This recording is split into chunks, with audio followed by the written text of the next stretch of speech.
And crotch. Oh, God, I think he just farted. Cheese! Tonight, don't miss the perfect punch of action and adrenaline as the Monster Energy Supercross Series returns to San Diego. Get fired up! Unbelievable! The intensity begins tonight at 10 p.m. Eastern on FS1.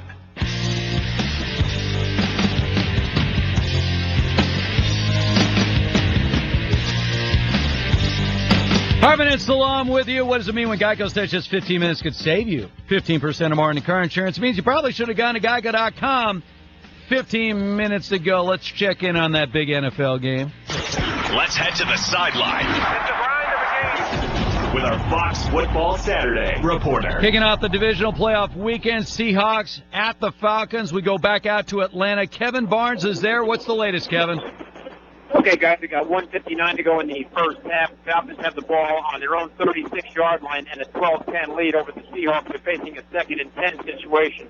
The only scores in this quarter following the 13-yard pass to Matt Ryan and Julio Jones are 2 field goals, one by Stephen Hauser, Seattle 33 yards, and Matt Bryant 35 yards to the Falcons. But the big play in the quarter here was Russell Wilson getting tackled in the end zone by Ben Garland. That was 9:22 left. That put the Falcons up on top at that time, 10-9. Right now we've got a 12-10 game with 1:59 to go in the first half. Falcons again with the ball on their own 36-yard line, guys. All right, Kevin, thanks so much. We'll check in with you a little bit later on. Here's a stat for you here, Ephraim. What do we got? The Seattle Seahawks offensive line collectively is the lowest paid offensive line in the National Football League.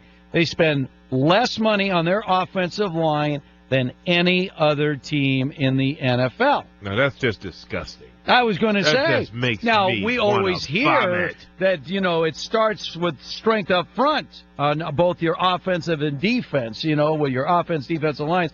And yet Seattle's like, we'll just pick up whoever, throw them on that offensive line, we'll be fine. All right. Well, we'll see how long that lasts for you. How about this? Good luck with that. Says here they spent a league-low $6.5 million on their offensive line. Shame.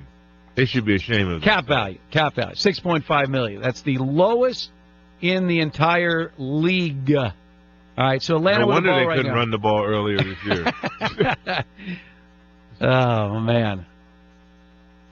All right, how much was your rookie contract in 1998? Oh, I made a whopping $165,000 really? Before taxes. Did you buy a new house immediately? Excuse me? I ran out of money before we went back to the next training camp. But you did get a playoff check. I did get a playoff check. I bought a nice Navigator. Was your playoff check larger than your actual regular season check? Almost. Combined with the 2 regular playoff games, the division and the championship, and then the Super Bowl. So I made, almost. Because I made, I made what we made. I don't want to put the numbers out there. Yeah. But who cares? I made $32,500 for winning the NFC Championship game. Right. And $32,500 for losing the Super Bowl. That's not bad. By the way, Atlanta's going right down the field. Let's get back to this game right now. Kevin Burkhardt and John Lynch is once again Atlanta on the move. Receivers are too. And Julio Jones, he's 220 pounds. What an athletic move. What caught me, he went to the ground, but watch how quick he gets up. Matt Ryan on point again. He goes down. Look how fast he's up. And he's out the door as if he's running a 100-yard dash. Julio Jones, an incredible athlete, incredible player. It's all on display today. Cam Chancellor on Julio Jones yesterday when we met with him said he takes the roof off. That's one way to put it. And here come the Falcons with under a minute to go. And we get a whistle. We have a timeout on the field. And with that, why don't we check in with Kurt Menefee? Coming up on the Visa halftime. All right, we're going to get back out to the game right now. Again, Atlanta, we're inside a minute, 59 seconds to go in the first half. The Falcons are leading 12-10. The difference, a safety. It was pretty remarkable safety. Russell Wilson tripped over his own lineman, fell into the end zone. Atlanta touched him, and that was it. There goes the safety, and that's the difference right now in this game. But once again, we just saw Julio Jones do things that, frankly, only he can do. Hey, OBJ, if you're watching this game, just jot down some notes, man. Yeah. Just jot down some notes. Well, I mean, look, if you've got God-given ability, that's certainly a big part of it. All right, let's get back to Kevin Burkhardt and John Lynch with a call on Fox. Seconds to go in the half. 2 timeouts left for Atlanta after that one. 4-man rush. Ryan dancing. Fire wide open. Touchdown. It's Coleman.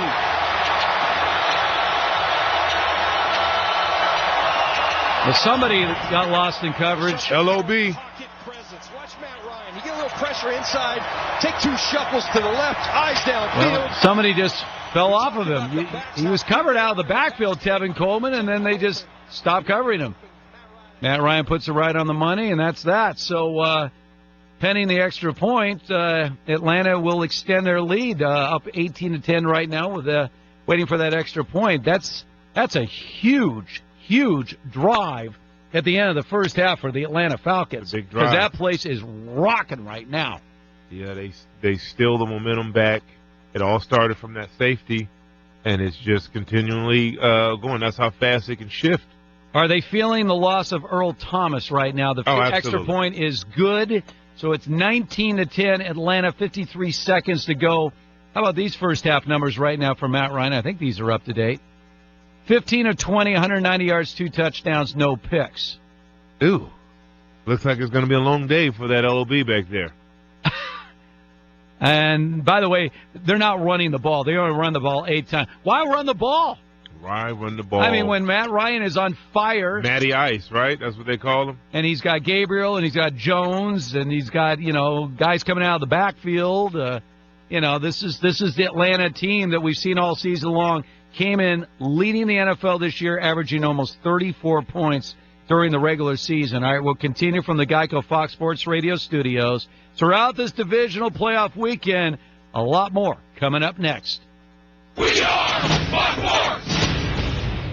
Hi, my name's Tim Forehand. I'm a deputy sheriff. In my job, keeping me in shape is important. I've tried other products to get my weight down, but nothing has worked like Android 400. In just 3 months, I've dropped 51 pounds, down from 230 to 179. Plus, the weight's come off in the stomach area. I've gone from a snug 36-inch waist to a 32-inch waist, which I was in high school. I highly recommend the Android 400 to all my friends. Guys, are you frustrated because no matter how hard you try, it seems impossible to lose stubborn belly fat? Then discover why thousands of men each month rely on Andro 400. Lose belly fat, gain energy and confidence, and feel great about yourself. Andro 400, the safe, effective, and inexpensive way to boost your testosterone. Go to andro400.com or call 888-400-0435.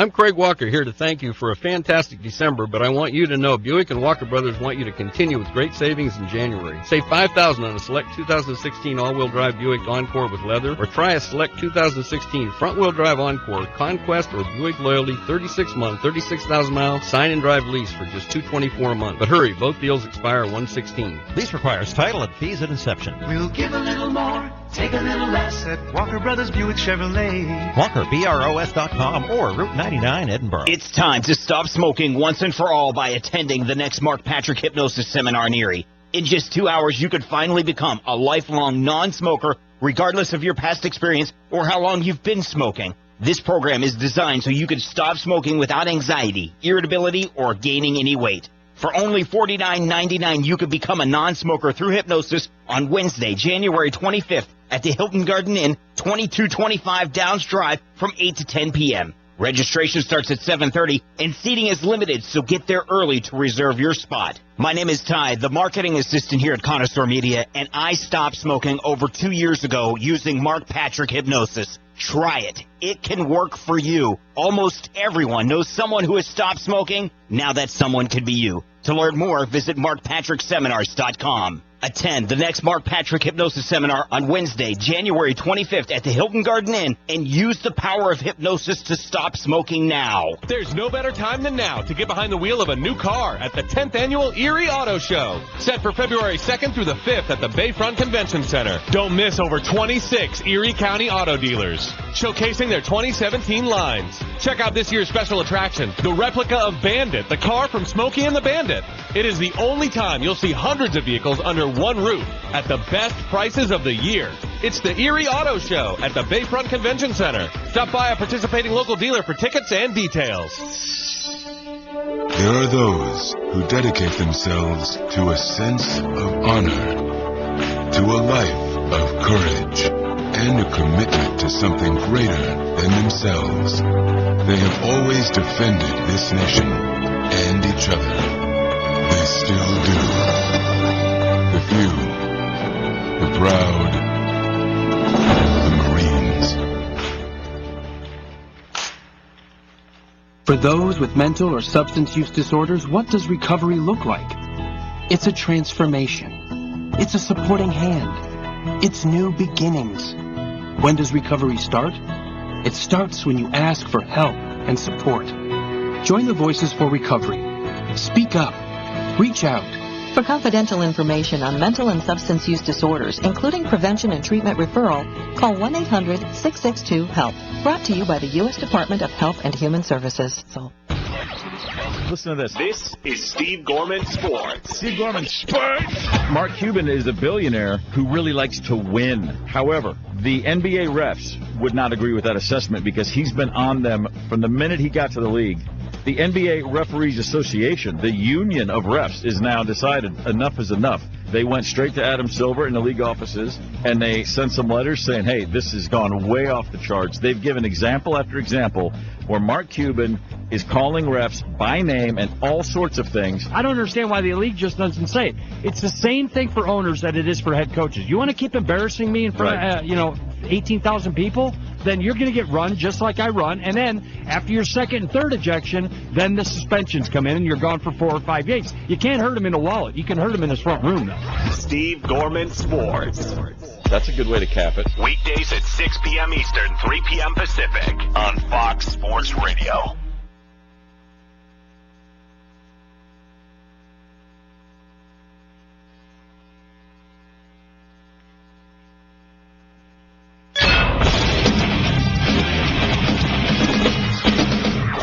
Sports trending now. NFC divisional round matchup, Atlanta Falcons taking on the Seattle Seahawks. Nearing our way towards the end of the first half, and we get more of this. Cooper now drawn back toward the formation. Ryan the snap. Seahawks rush forward. Matt moves left. Going to throw. Wide open. Caught. Touchdown. Tevin Coleman in Atlanta. 9 plays. 99 yards. 255 for number 2. Ridiculous on the Falcons radio network. They also had a safety in this ball game, so they lead after 2 quarters of play, 19-10 over the Seattle Seahawks. Matt Ryan dicing up this. Broadcasting from the Bud Light Studios in the historic Boston Store, AM 1330, Fox Sports Radio, WFNN Erie, The Fan. 2 times. For a complete scoreboard, hit us up at foxsports.com. I'm David Gascon. We are Foghorn. Okay, FS1. Don't laugh! This ain't reality TV! To find FS1 on your television, go to foxsports.com for details. FS1. Are you ready? I said, are you ready? Oh, man! Your second half coverage is going deep. Fires down the field. Leaping grab made. Fox Football Saturday with Steve Hartman and Super Bowl champion Brady Papinga. Just what it feels like. You want plays? You want coaches? You want the best breakdowns? I got you. Fox Football Saturday rolls on right now. Live from the Geico Fox Sports Radio studios. Here's Steve Hartman. And sitting in for Brady Papinga, 13-year NFL veteran and NFC champion Ephraim Salah. Rolling on here on a beautiful Saturday. It is Hartman and Salam coming to you live from the Geico Fox Sports Radio studios. 15 minutes could save you 15% or more on your car insurance. Visit geico.com for a free rate quote. We're at halftime, and the Atlanta Falcons are leading the Seattle Seahawks 19-10. When you think back to the Seahawks' opening drive, they burned 8.5 minutes, 14 plays, 89 yards, a perfect opening drive, exactly what Seattle wanted to do. Since then, it's 19-3 Atlanta. It all changed with the safety. Like we mentioned, when it happened, you go from having a terrific return by old man Hester, puts you deep into Atlanta territory, to starting the ball on the 5-yard line and then falling back into the end zone, giving up a safety, changed the whole momentum of the game. And now you got to come out and you really had to open it up a little bit. You know, on my show during the week, my partner and I, we do our weekly picks. We pick 4 games every week, and we go against the spread. Okay. And both of us are over 500 for the year, which is pretty impressive against the spread, right? Pretty good. So last week, I've been down. So I needed to make up some ground last week. I picked all 4 home teams to cover the spread.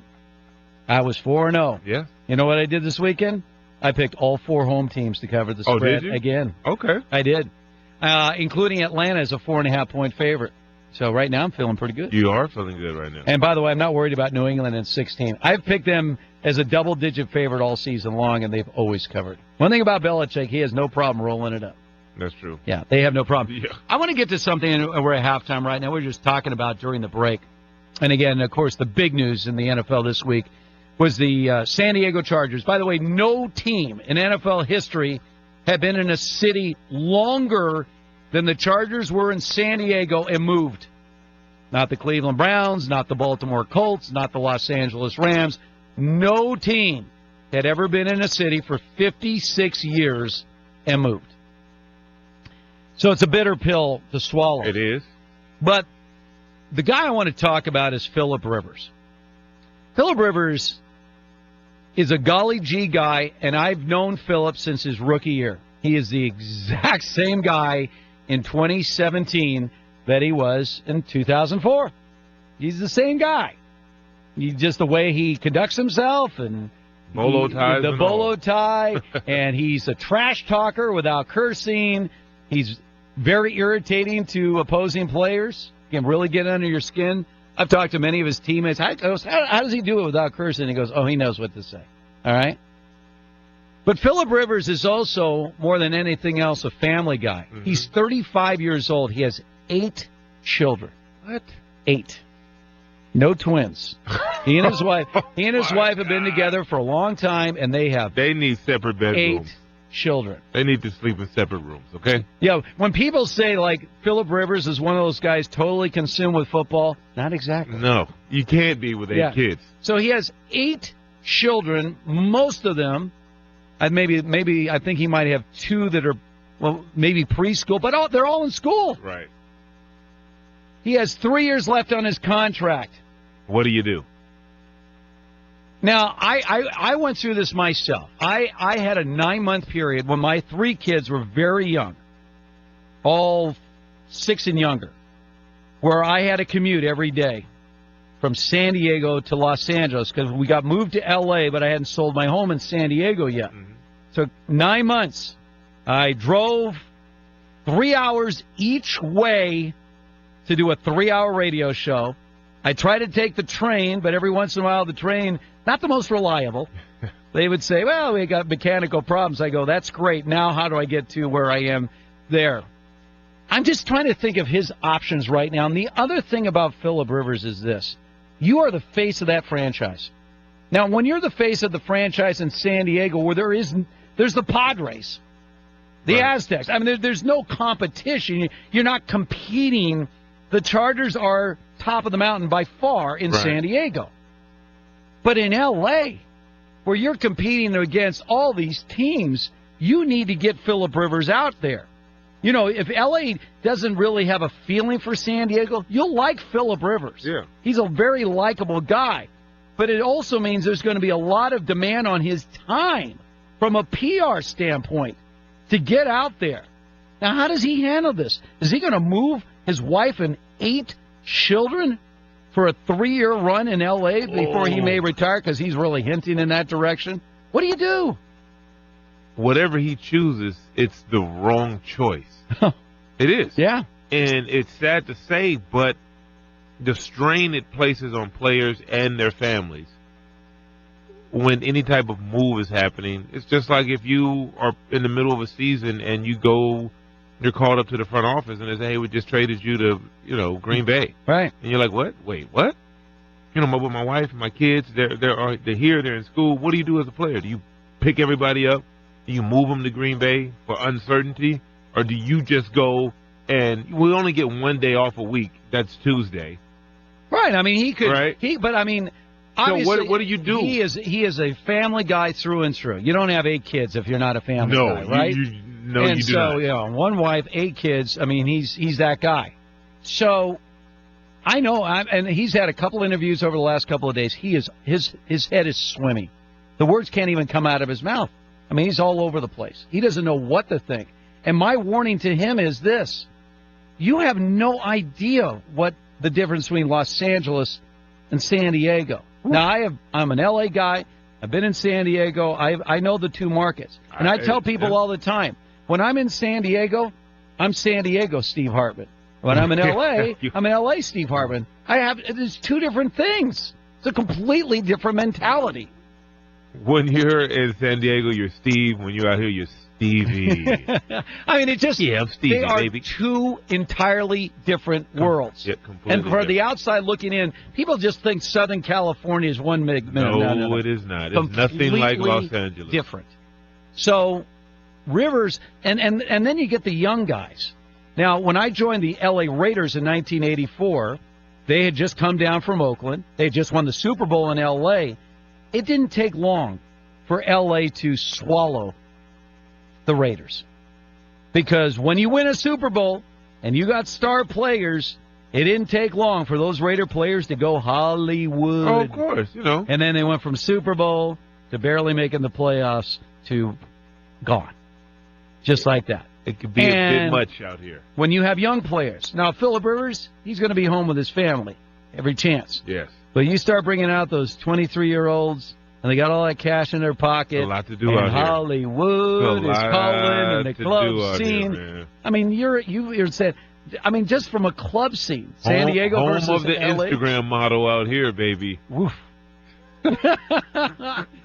So, and then to see Dean Spanos wearing his members only jacket. Oh, yeah. I mean, if there's anyone that less LA than Dean Spanos, I've never seen it in my entire life. But you underestimate, and I think the Rams felt it this year. No question. Look at how this season got away from them as the season can progress. And you can talk about what was happening on the field. I guarantee you, to some degree, a lot of what was happening on the field had a lot to do with what was happening off the field. It was, especially in new environment, new scene. Guys weren't settled yet, but then everything that comes with it. Me and my wife, we love going to concerts and stuff like that. Sure. And I remember seeing a few of the Rams. Yeah, really. Concerts, Saturday night, stuff like that. Friday, before they go out and lose 44-6 to Arizona. Hey, I wonder how many Ram players were out the night before that game. It's just tough, man. L.A. to be young and to have means. It can drive you crazy. Look at Soulja Boy and all of these entertainers or rappers. They come out here. They're not from out here, but they come out here. They have all this disposable income, and they lose their minds. Yeah. Literally lose your mind. So Phillip Rivers knows in the back of his mind, look, I'm going to be out there. I'm going to do my thing. I'm going to be playing in basically a junior college stadium. Which is crazy to me. They had to expand. They had to do some type of expansion, right? Well, they have to put up a scoreboard first. See, the only scoreboard at the StubHub Center, all it has is a clock and then the score. I know. I've covered high school football games there. You look up. I'm like, down, distance. Where are we right now? Anybody?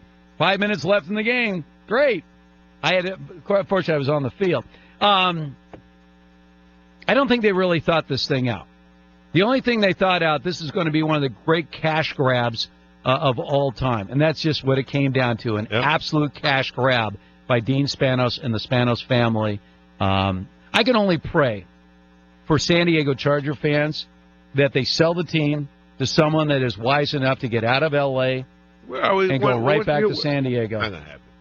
Well, the Raiders went back to Oakland. Yeah, but how long after, though? It's not 12 years? Right, so... Well, 12 years is fine. So you'll take 12 years? The Raiders went back. All right, sheet is down. Right now, the second half is just underway. We're in the Geico Fox Sports Radio studios.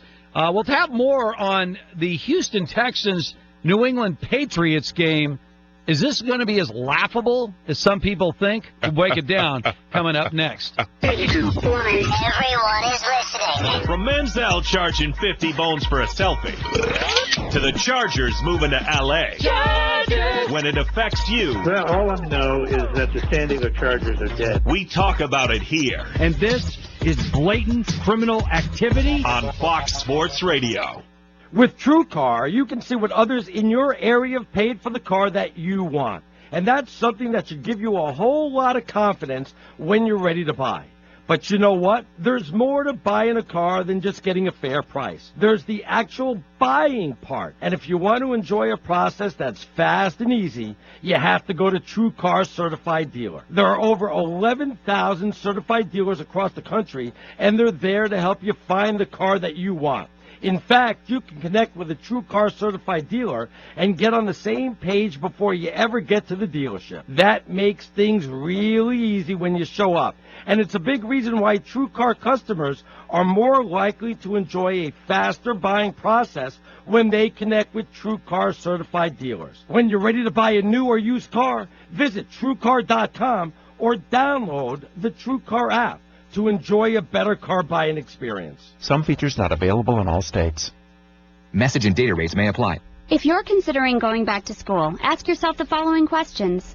Do you need the flexibility to take classes on your schedule? Do you have college credits you need transferred? Do you want to earn a quality degree from a world-renowned university? If you answered yes to any of these questions, Arizona State University is the perfect school for you.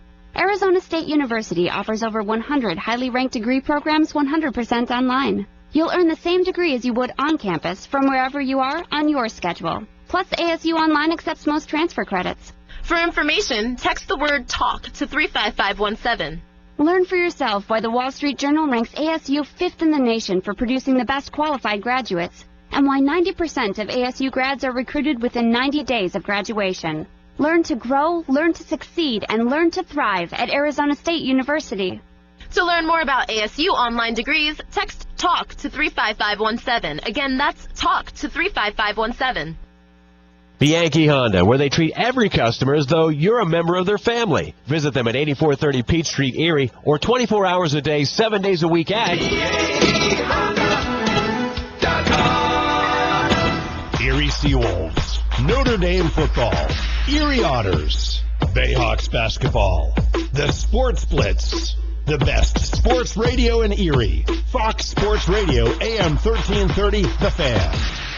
Every day, the men and women of the United States Marine Corps demonstrate their commitment to defend the American way of life. Since 1775, we have served our nation as a force in readiness. From combat operations to humanitarian assistance in every corner of the world. No matter where the mission takes us today, or wherever our country needs us tomorrow, we always remember the land we call home. As Marines, we take a stand for each other, for our nation, for us all, the few, the proud, the Marines.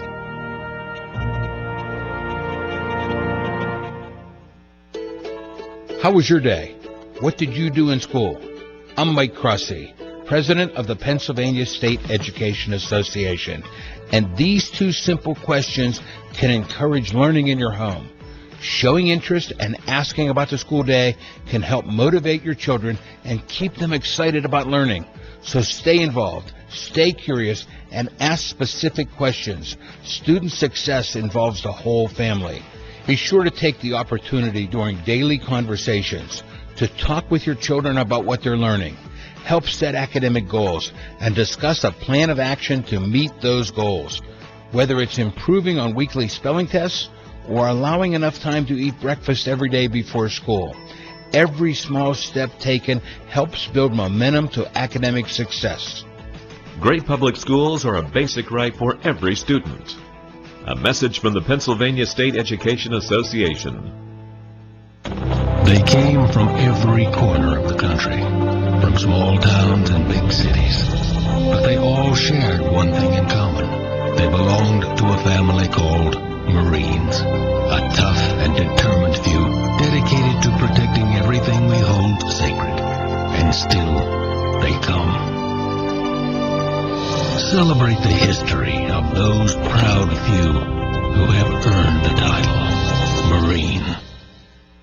America and the Ad Council. Fox Sports Radio, 1330 The Fan. So how do you like it? This is great. Sounds incredible. You like it like this? Up the middle. 15, far side 10. Goes in. Touchdown. Or like this? Curry, deep free right side. Are you kidding me? And what about this? Right wing to win it.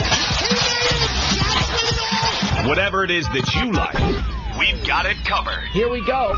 It's sports the way you like it. It blows my mind. Mind blown. On Fox Sports Radio. FS1. Yeah! FS1. The best station on the planet. Look at me. Don't look at anybody else. You look at me! To find FS1 on your television, go to foxsports.com for details.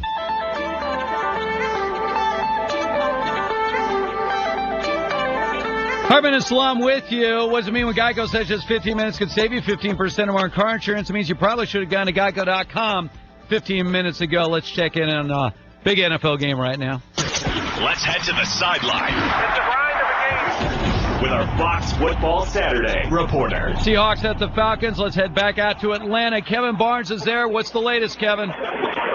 Okay, guys, we've got 10:46 to go in the third quarter. Falcons driving in with a 19-10 lead over the Seahawks. Atlanta right now has the ball on the Seattle 14-yard line following a nice run by Freeman. Atlanta started this drive and started the second half on the 25-yard line. In the first half, Matt Ryan had 190 yards passing. He's done very well in this quarter as well. So Falcons certainly in control with a 19-10 lead over Seattle with 10:44 to go in quarter number 3, guys. All right, Kevin, thanks so much. In fact, let's go right back out to that game right now. Kevin Burkhardt, John Lynch with a call on Fox. Man, can ill afford to lose him. Bennett being tended to. Injury timeout. All right, so Michael Bennett is down. Wow, Seattle Seahawks. It's all falling apart now. Yeah, and, this gets back to what we talked about before the game even kicked off. Seattle just saying, hey, we'll be fine once we just show up for the playoffs. I share this stage every Saturday with Brady Papinga. He has been a big, staunch defender of Seattle. And he keeps telling me, don't worry about Seattle. They'll be good. He told me that last year, when they barely survived thanks to a yacked field goal attempt by the Vikings. Right. And then got run out of the building that first half against the Cardinals. And here we are again. I mean, let me ask you this. If Atlanta continues this momentum and gets this game, where's Seattle going right now? Have we seen, are they done as a prime contender for a Super Bowl? They came into this year number one in everyone's power rankings. Where's Seattle's future? The fact that they don't spend any money on their offensive line. Oh, there it is. Lets you know the direction they're heading. Right. And as these players get a little older and injuries happen and they don't have the type of backups that they had before, and you got to remember, they found guys, late-round draft picks, and guys who... Well, they have more free agents than just about any team in the league. Well, yeah, even when Pete Carroll got there, they had more transactions in one season than any team by double. Yeah. Just trying to find pieces and create a culture. They actually created a culture, and everybody bought into it. But now, as guys, contracts come up and they lose guys, and, it happens to every team, and then injuries happen, and then you find yourself in a situation where it's, you're looking up. All right, let's get back out to the game right now. Again, Kevin Burkhardt, John Lynch with a call for Fox. Some bad feeling. 2nd down and 4. Out of the pistol. And bad snap. Goes right to the Falcons anyway. Here's Coleman getting to the air. There's a first down. And a penalty far side of the field. Hang on. This is at the 17. And we'll see what this is all about. There's some talk going on, John. Maybe after that Bennett play, see Averill giving it to Schrader. Offside. Defense number 93. Penalty is declined. The result of the play. First down. Tony McDaniel jumps off sides, and perhaps that has something to do with the missed snap. Sure it does, by Alex Mack. He tries to guess that count. McDaniel jumps offside. It affects the snap. Seattle continues to hurt themselves with penalties. I got to tell you, John, at one point the time of possession of this game was like 11.5 to 4 Seattle. Atlanta has the ball now 19 minutes. Seattle only 15.5. It's really changed. And a 1st and goal coming up with Freeman in the backfield. They go 3 tight ends.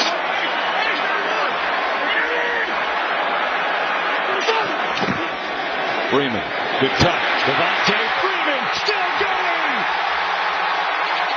The signal is he's down inside the 1. What an effort.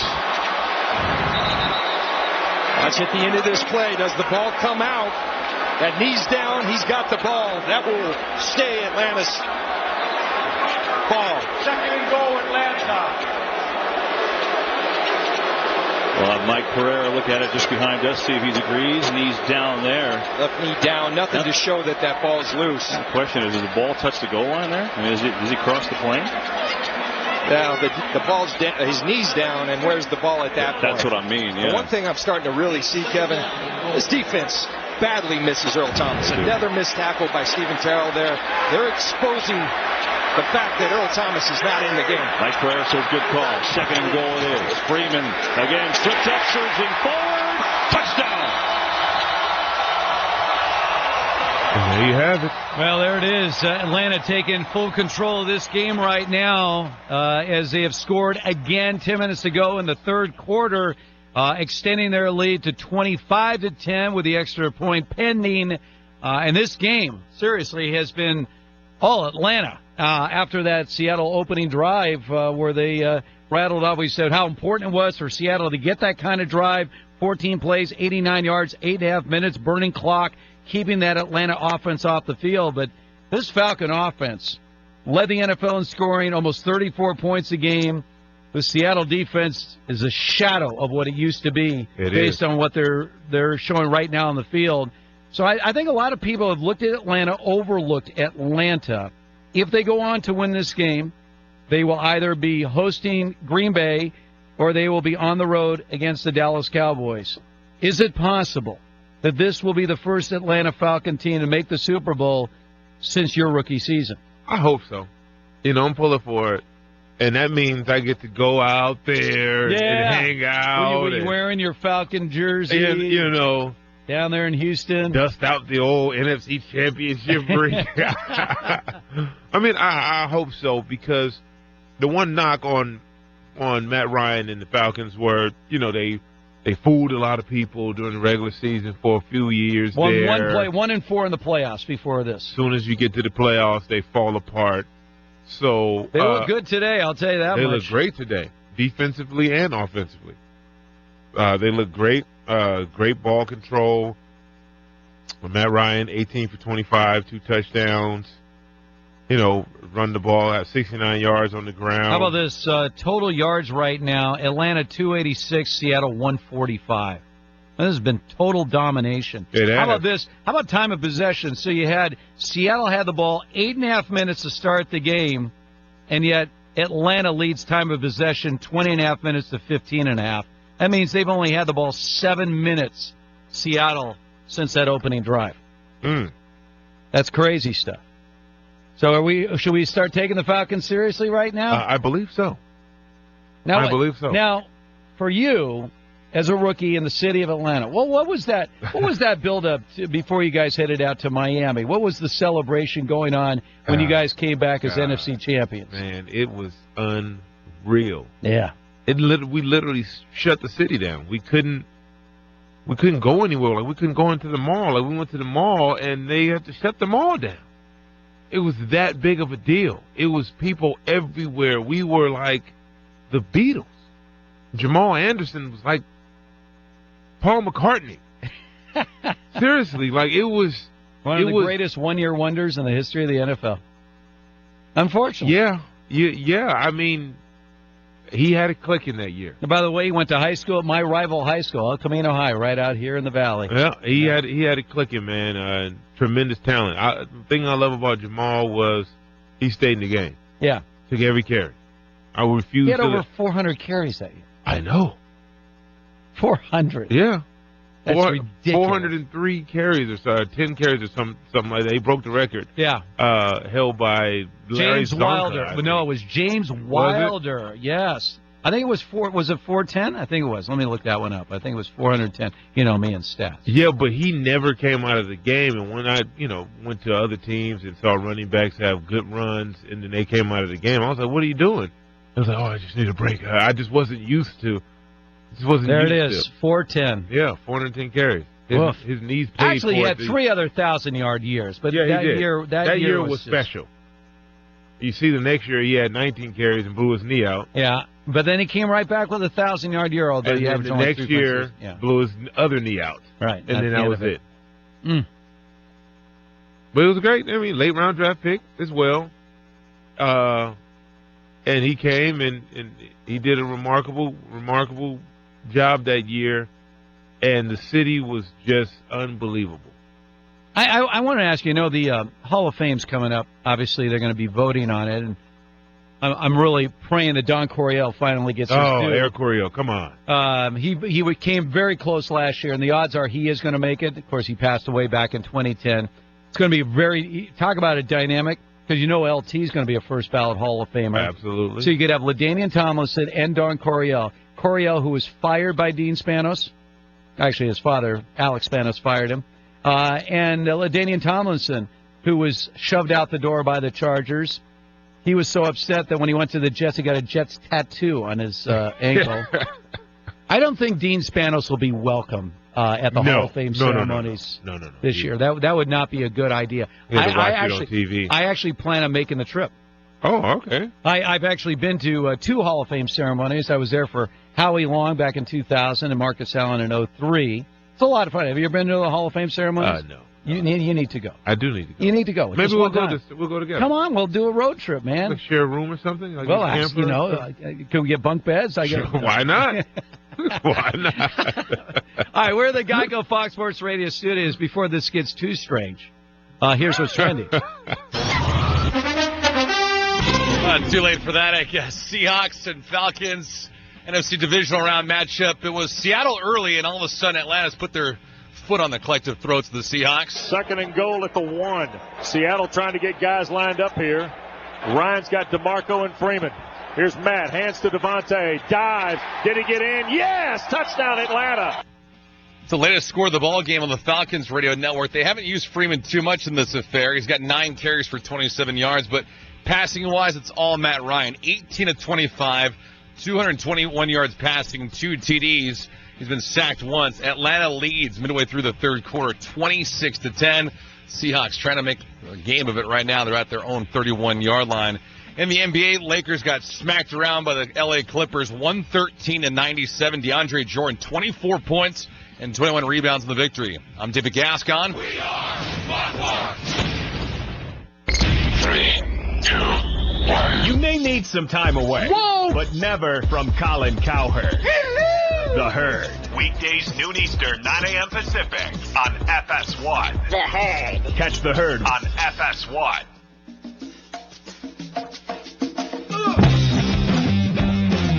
Harmon and Salam with you. Coming live from the Geico Fox Sports Radio studios. Easy to save 15% or more on your car insurance, Geico. Go to geico.com or call 800-947-AUTO. The only hard part, figuring out which way is easier. It's been all Atlanta. 26-10 Falcons. Still in the third quarter right now, and Seattle trying to get something going offensively. But this Atlanta defense fired up right now. Like I said at the beginning of the show, when you're not playing from behind and you're playing with the lead, your defense can take chances. You just see Vic Beasley jump inside, tackle for a loss. First team All-Pro this year. First team All-Pro, led the league in sacks, 15.5 sacks. You're allowed to just pin your hair back and go after the quarterback and take chances. And we're seeing that, and that's been the recipe for their defense the entire year. You know, I think about one play that could have changed this, and that was that Hester punt return. Absolutely. If he had changed because everything. The game was tied at 10. Understand where this game was. It was 10-all, and Hester cracks off about a 60, 70-yard punt return. And then you look back, there was a flag right where he caught the ball. So half the distance to the goal line, and then Russell Wilson trips on his center's foot, falls in the end zone. They put their hand on him, safety. Then they had a free kick, and that was everything changes. Yeah. Everything. That play. One play. Changed everything.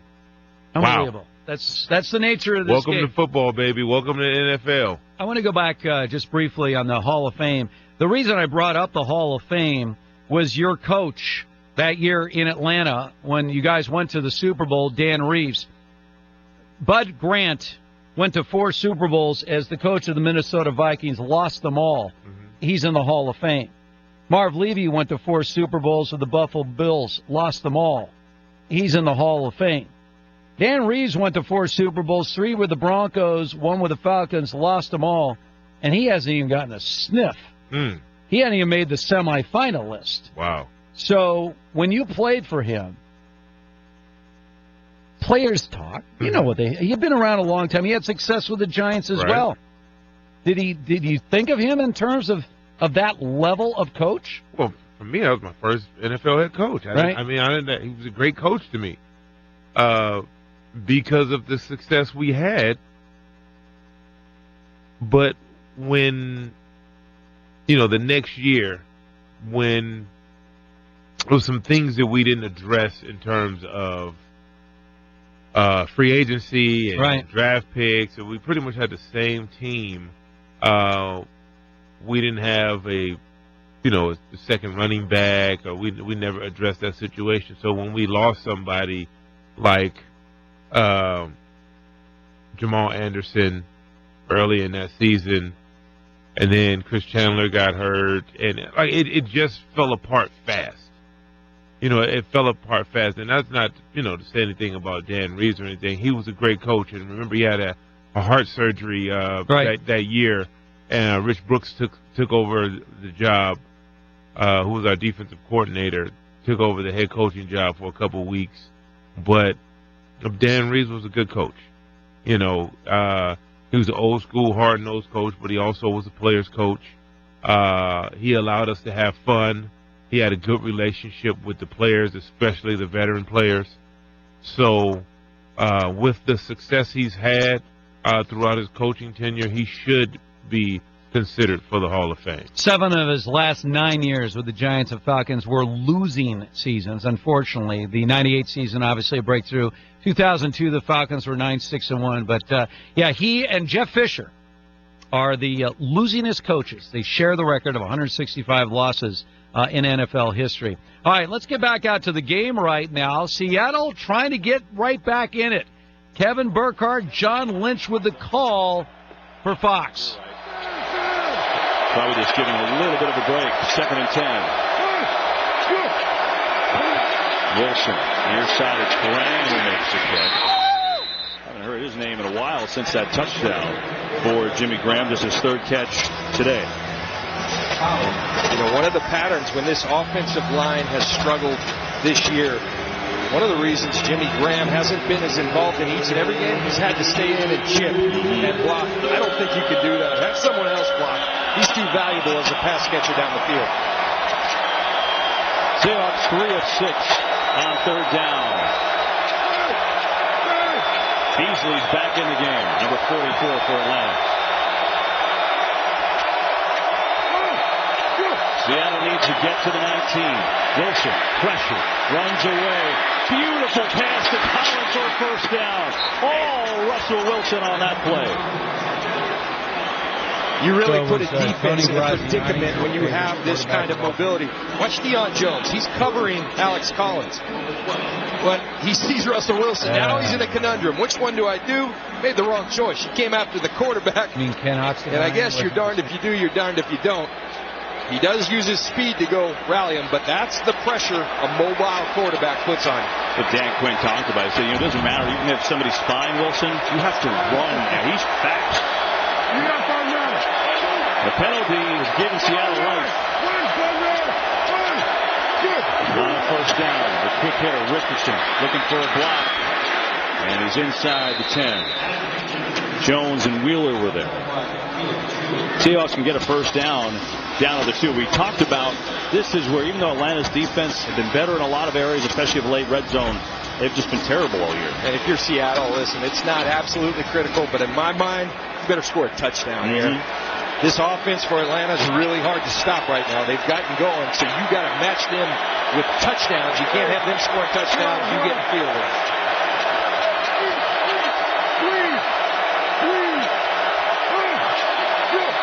Second down. Pressure. Wilson in trouble. Throws incomplete. He just had to get rid of it as heavy pressure came from Reed and Rashid Hageman as well. So a 3rd and 6. Kevin, we talk about Vic Beasley, but as you watch this Atlanta team, their entire front has become a better rush unit. You see Rashid Hageman, Brooks Reed, Dwight Freeney, they're all contributing. You got to really hail the job that Brian Cox, the defensive line coach for these Atlanta Falcons, has done getting this group to where they need to be. Think this is go-for-it territory for Pete Carroll, even though it's only the third quarter? I think it's 4-down territory. I think you got to play to win, and remember who you're facing, the best offense in football. This is 3rd down, though, 3rd and 6.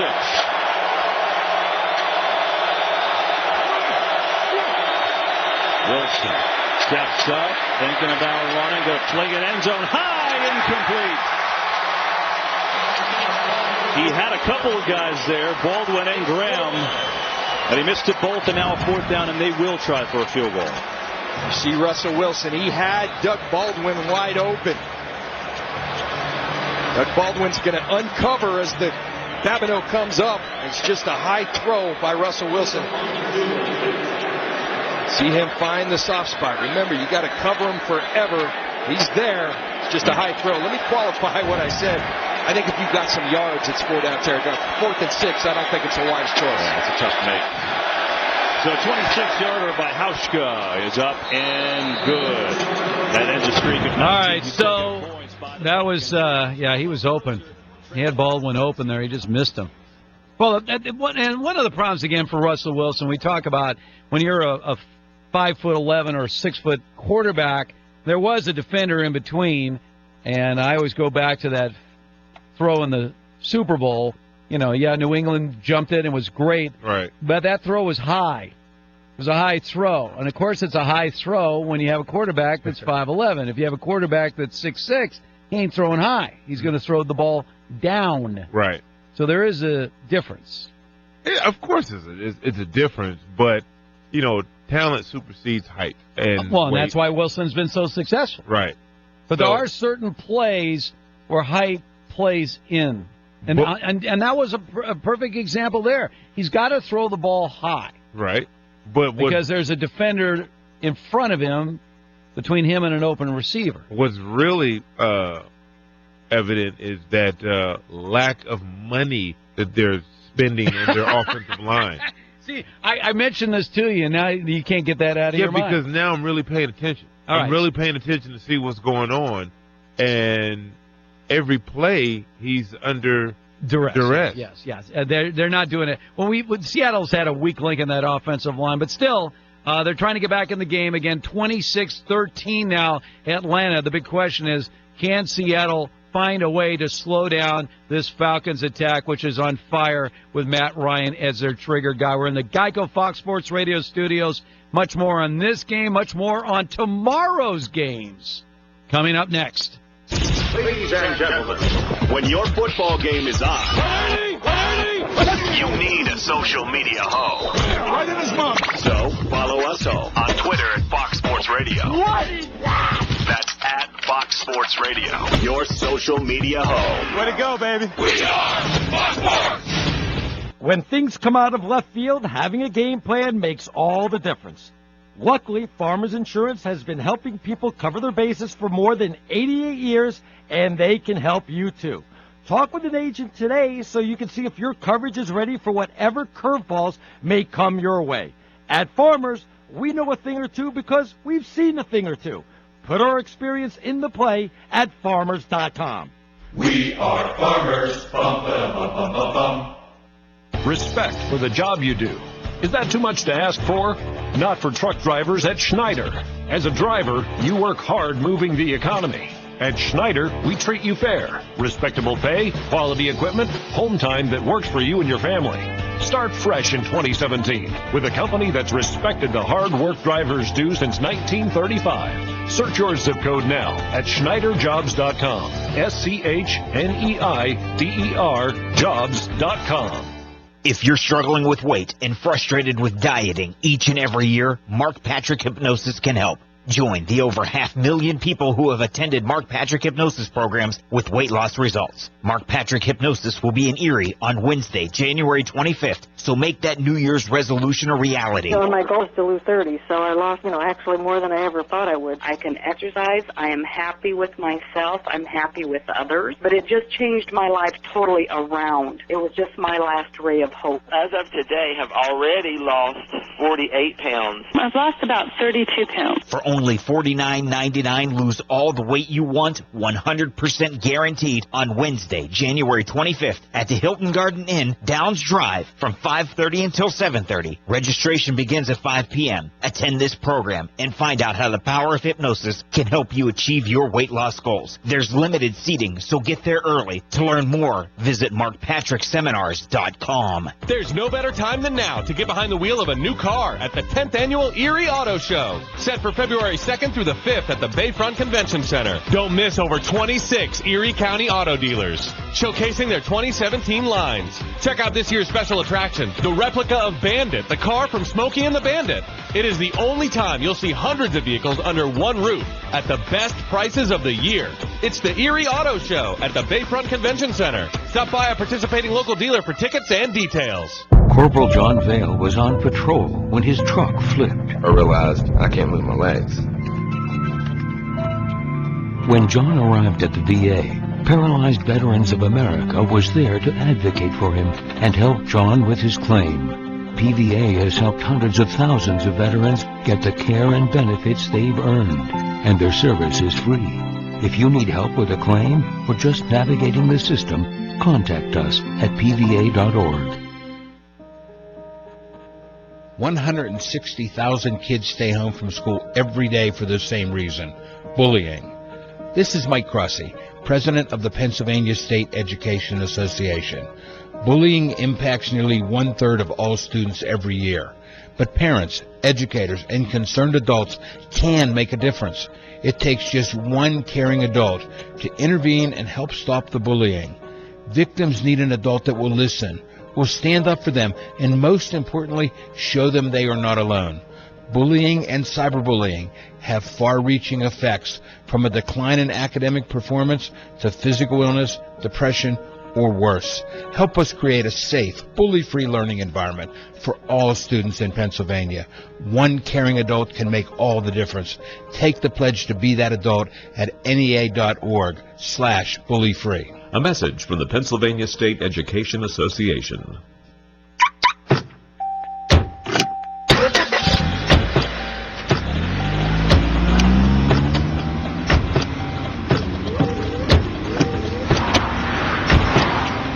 Driving has a rhythm all its own.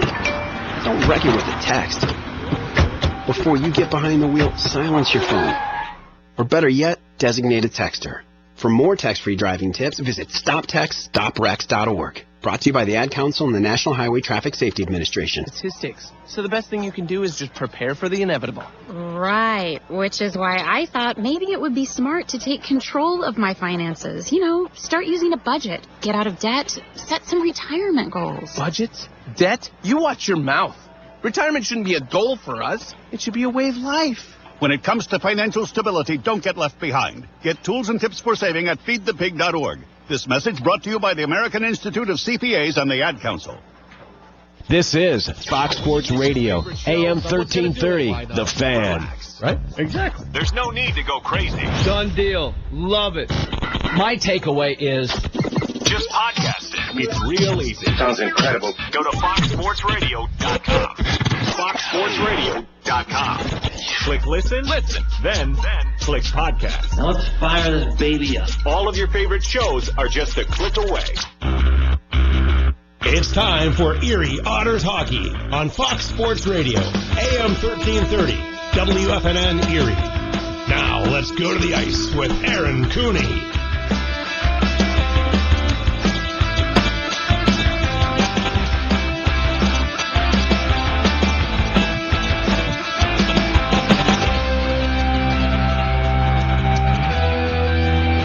It was a Friday night smackdown here at the Erie Insurance Arena as the Ottawa 67s coming into the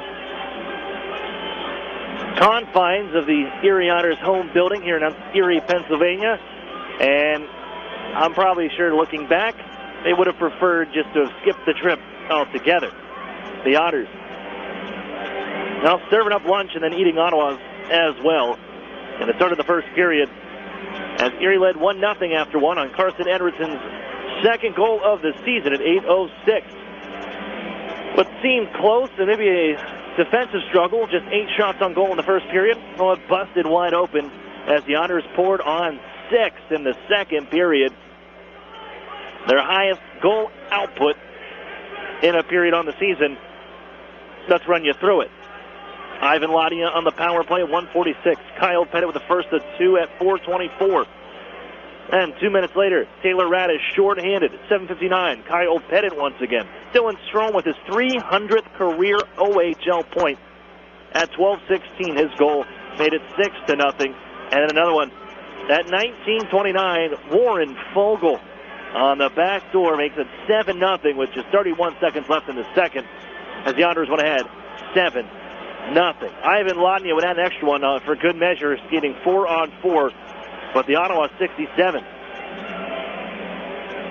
taking a smacking 8-0 from the Erie Insurance Arena as the Otters. Well, now you should definitely be afraid of this building coming in here as a road team. The Otters 20-0-1-1 at the Erie Insurance Arena. And it's to take on the Flint Firebirds this evening. Here for the third time on the season. It was just 8 days ago that the Otters and the Firebirds met up for the Otters. And you'll hear from Chris Knobloch attest to this. It wasn't the best output from the Erie Otters as they had a slow start getting to it.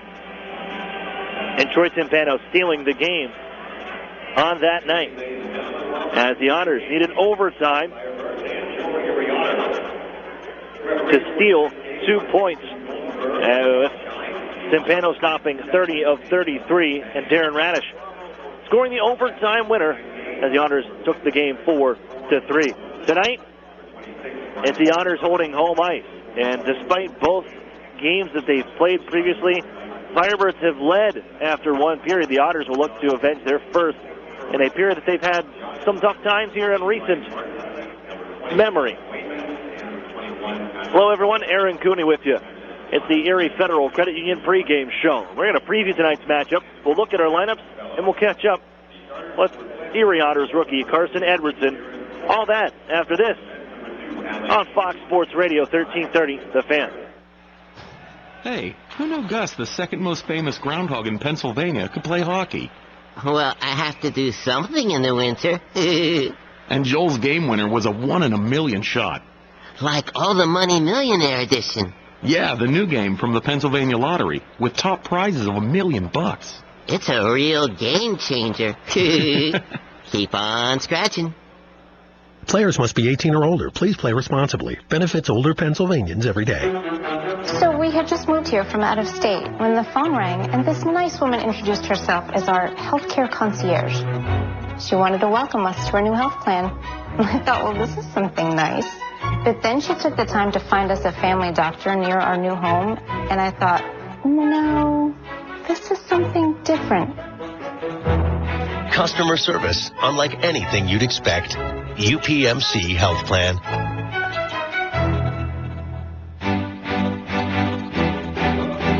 The Sheridan and Courtyard Erie Bayfront Hotels are proud sponsors of the Erie Otters. Join us for the pre- and post-game celebration at the award-winning Bayfront Grill or the brand-new Shoreline Grill. Let us help you fuel up for the high-energy game with our extensive menus and craft brew selections. You Otter be dining with the best.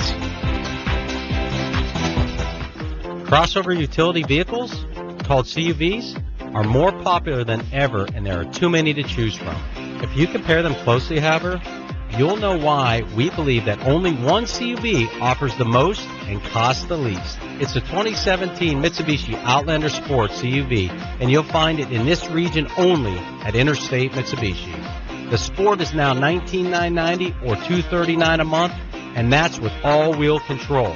The Sport also comes with a 10-year, 100,000-mile warranty, 7 airbags, 18-inch alloy wheels, and a 6-inch touchscreen, and more.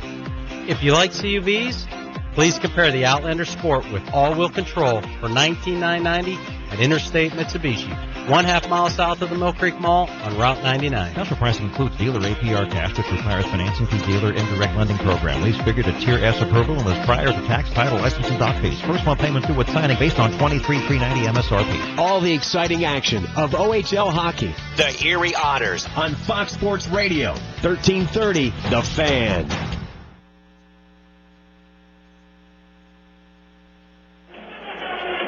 Welcome back here inside the Erie Insurance Arena. Aaron Cooney with you for the Erie Federal Credit Union pregame show, getting set for tonight's matchup. Erie Otters, Flint Firebirds here this evening. Now looking at the Otters lineup, we'll get right into it. This is, to go and preview the Marsh & Marsh Real Estate Services lineup.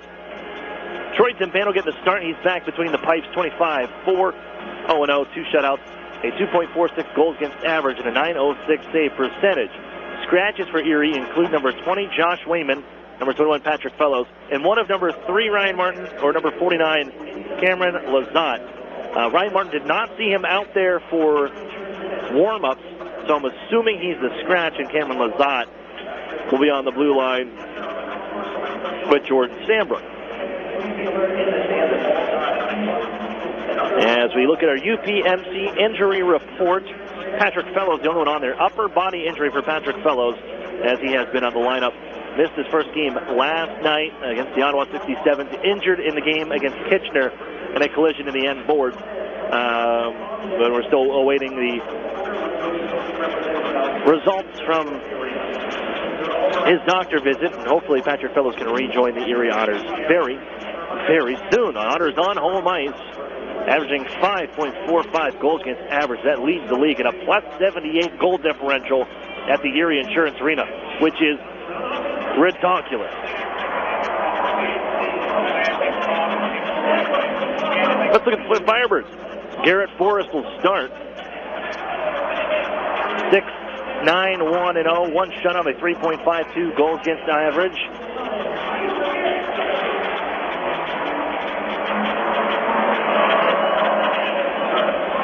An .880 save percentage. As Forrest, here on the season, 2 games against the Erie Otters, a 2.71 goals against average and a .902 save percentage, picking up a pair of losses. Scratches for the Firebirds include number 4, Hacken Nilsson, and number 44, Luke Kerwin, out of the lineup here. For Flint, we got to take a break.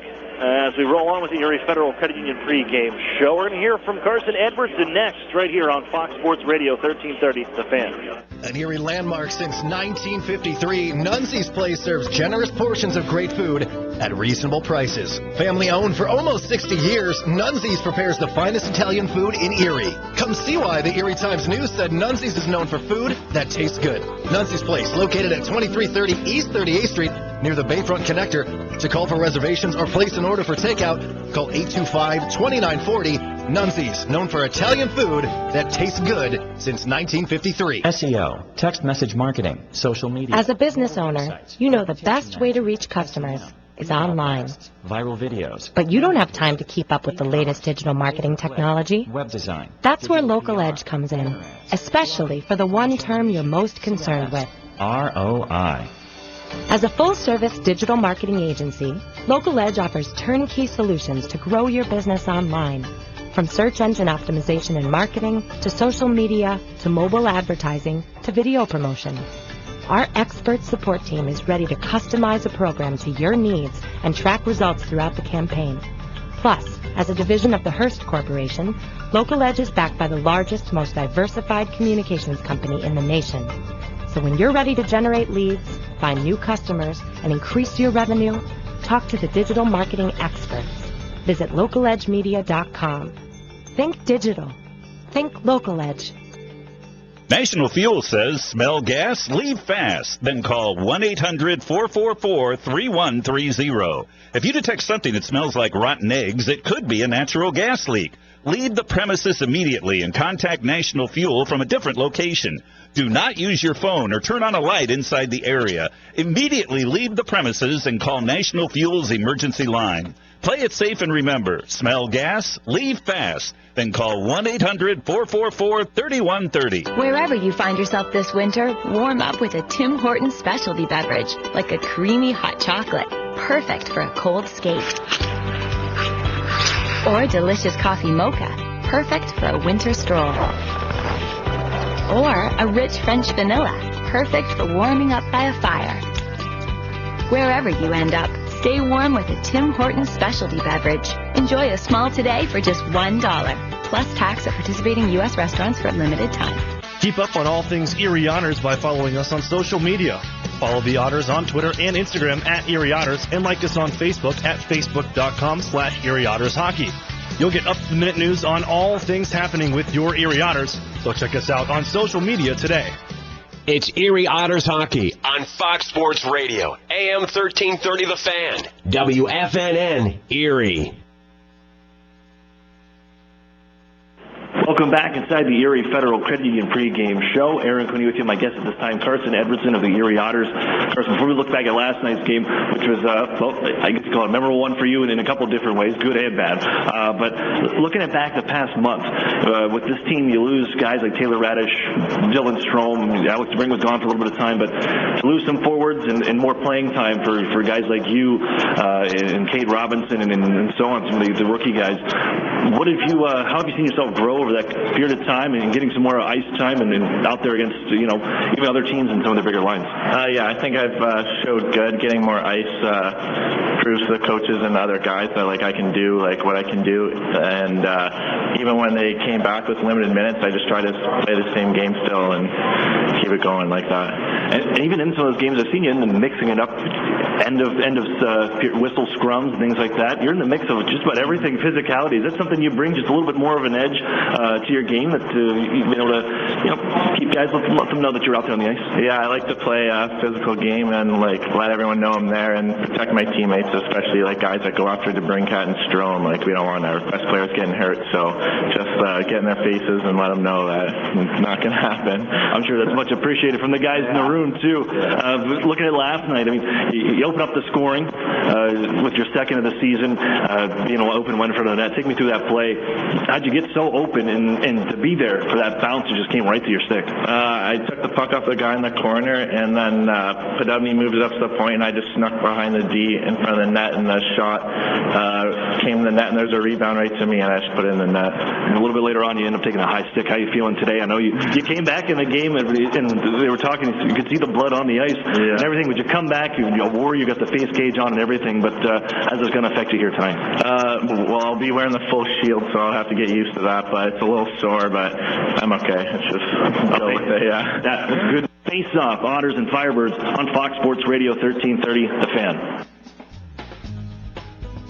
Over the years, technology has greatly improved the productivity of the business office, from faxes and copiers to multifunction printers. Now we don't know how to get things done without them. And that means you need a reliable printer copier and a dependable service plan.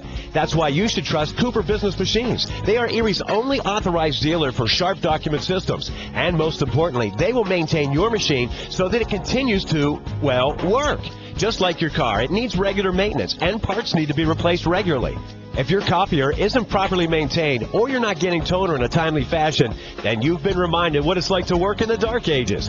Don't wait any longer. Your business requires dependability. Shouldn't you expect the same? Cooper Business Machines, Erie's only authorized Sharp dealer and service provider, helping you get back to business since 1980. Online at cooperbusinessmachines.com or call 456-7585. Programs, get your programs!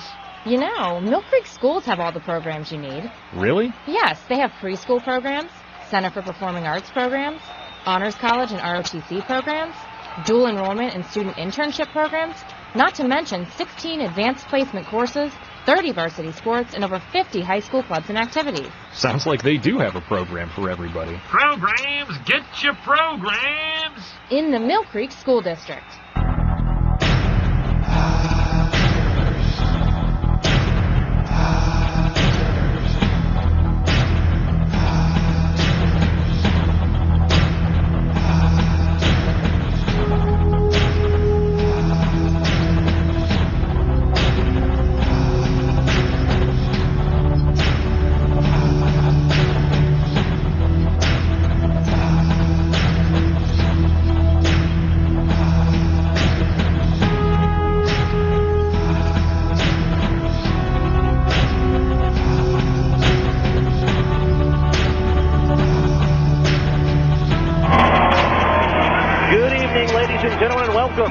Inside the Erie Insurance Arena, where tonight the Ontario Hockey League presents the Erie Otters hosting the Flint Firebirds. Looking, everyone, Aaron Cooney with you as we get set for this one, the third matchup between these two teams, and the second of three within 3 weeks of each other.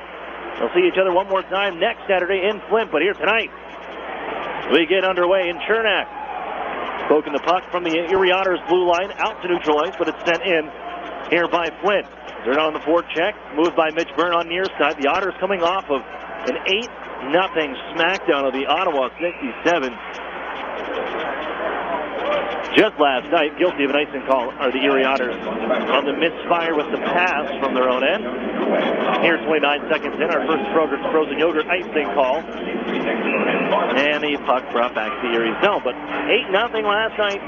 Otters over the over the Ottawa 67. 15 Erie Otters collecting points in that game last night. And shockingly enough, Alex DeBrinket, one of those that didn't record a point on the evening. With all the offense, it was at that time the league's leading goal scorer and point getter in the OHL, not getting on the board. As Flint charging back towards the Otters zone, Cole Sherwood lost control of the puck, comes on to Moore's stick, fires it off the post today, and they score. 58 seconds in, Ryan Moore with the fortunate bounce comes to his stick as he's behind the D. I think he hit all three posts and in, and the Firebirds score on their first shot of the game.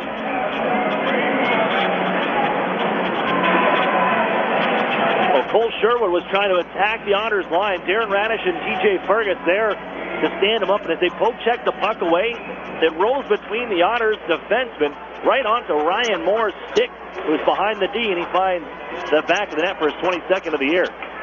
Otters are going to counter now. Here's Stroh, right side, in front. Taylor Radish, right back at you. We're tied at 1.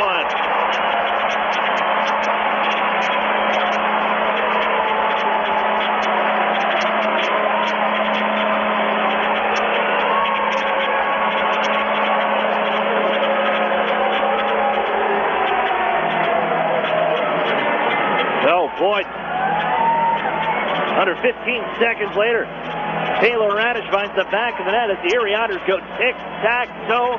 DeBrincat to Strom. Radish on the back door. We're tied at 1. And that snaps the scoreless drought for Alex DeBrincat. It's just one game. 1-1 now. Barely a minute into the matchup.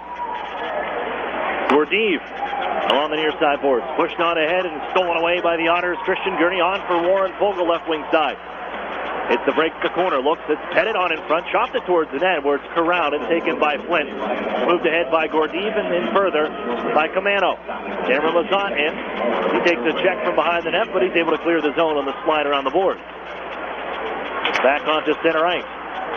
Moved by the Otters on for Warren Fogle. Gets into the zone on the near side. Pitches it back down deep towards the near side circle.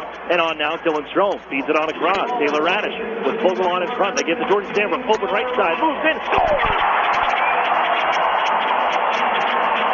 Zip it up and zip it out. Jordan Stambrooke makes it 2-1 Erie. 2 minutes in.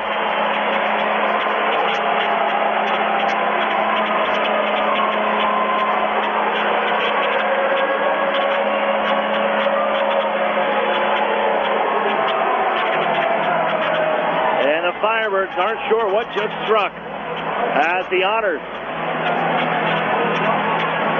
put a pair of goals past Garrett Forrest within a minute of each other to take the lead 2-1. A team that averages 5.45 goals on home ice and leads in goal scoring from their home venue. Launched in by Mitch Byrne, covered up as Garrett Forrest holds on, and the jeering chant from the crowd just 2 minutes and 15 seconds in.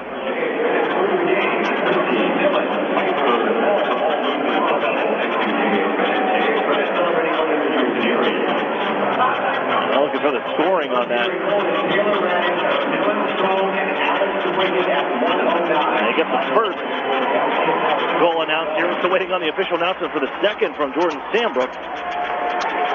And we'll get to that here shortly. 2-1 Erie. And we're just getting traction on this game. There's Alex DeBrincat into the zone. Dylan Strom wheels in behind the net. Out in front, here's Taylor Radish. Didn't get it up. And it's kicked out by Forrest. Boy, another setup. It could have been 3-1 there, but Garrett Forrest comes up with a stop. Now Sherwood into the Otter zone. Turned around by Darren Radish, and out go the Otters. Leave it on left wing side for Alex DeBrincat. Rolls off his stick, and Matthew Henderson is back. Two of the top 3 point-producing defensemen in the matchup here tonight. As Ryan Moore denied the line, Ivan Lodnia picks it up. He had a pair of goals, a 3-point night last night, as he scoots on ahead. Looking near side to slide it towards the net, blocked by Peters. He had a pair of goals against the Erie Otters just 8 days ago, back up in Flint, as the Otters offside. Drew Jackson, linesman, blows the whistle here from the near side wall. Well, in case you're just tuning in, the Otters needed just 2 minutes to find the back of the net twice. Flint opened the scoring on their first shot on goal for Ryan Moore. But Taylor Radish and Jordan Stambrooke on the board for Erie, and it's 2-1, nearly 4 minutes in. As TJ Fergus reverses back towards his own line. Moves on for Fergus by Darren Radish, and Fergus out the center. Lodnia over skates, lost the puck at center. Now Ferguson's in trouble, 2 men on him. Moved on the left wing side by Jacob Collins. Here's Radish. Lays it back behind it. It bounces around. Collins takes it on further, but it's turned around by the defenseman Darren Radish. He's down on one knee, moves it off the referee, corralled here by Flint. Merrick, wrist shot, deflected just wide. Delandria getting a piece of it. They hold in, pinching on down deep. It was Busby, centers in front. Lodnia takes it away, and ahead goes Anthony Sorelli. Couldn't get the line on Smerrick, who does some great stick work to knock that back out to center and forces the Otters into a change. Smerrick back behind his own net. and moves it up on ahead for Clark. Leaves it out the Otters line. Quickly spun forward by Cameron Lazat. On further, Gurney. Pass intended for Fogle as the Otters from center fire it back in. Sandbrook the dump in. They're 4.5 into the start from the Erie Insurance Arena. The Otters ahead 2-1. Around the horn, they give on to Smerrick out of the right corner. Angle it up the far boards. It'll get the center. One hand on it with the twig was Lazat to knife it on near side. And at the wall gathered by the Otters. Lazat stretched ahead looking for Gurney. Able to poke it towards the zone, but Erie offside. Clark stands up Christian Gurney and will gain the whistle. It's 15-13 to play, first period.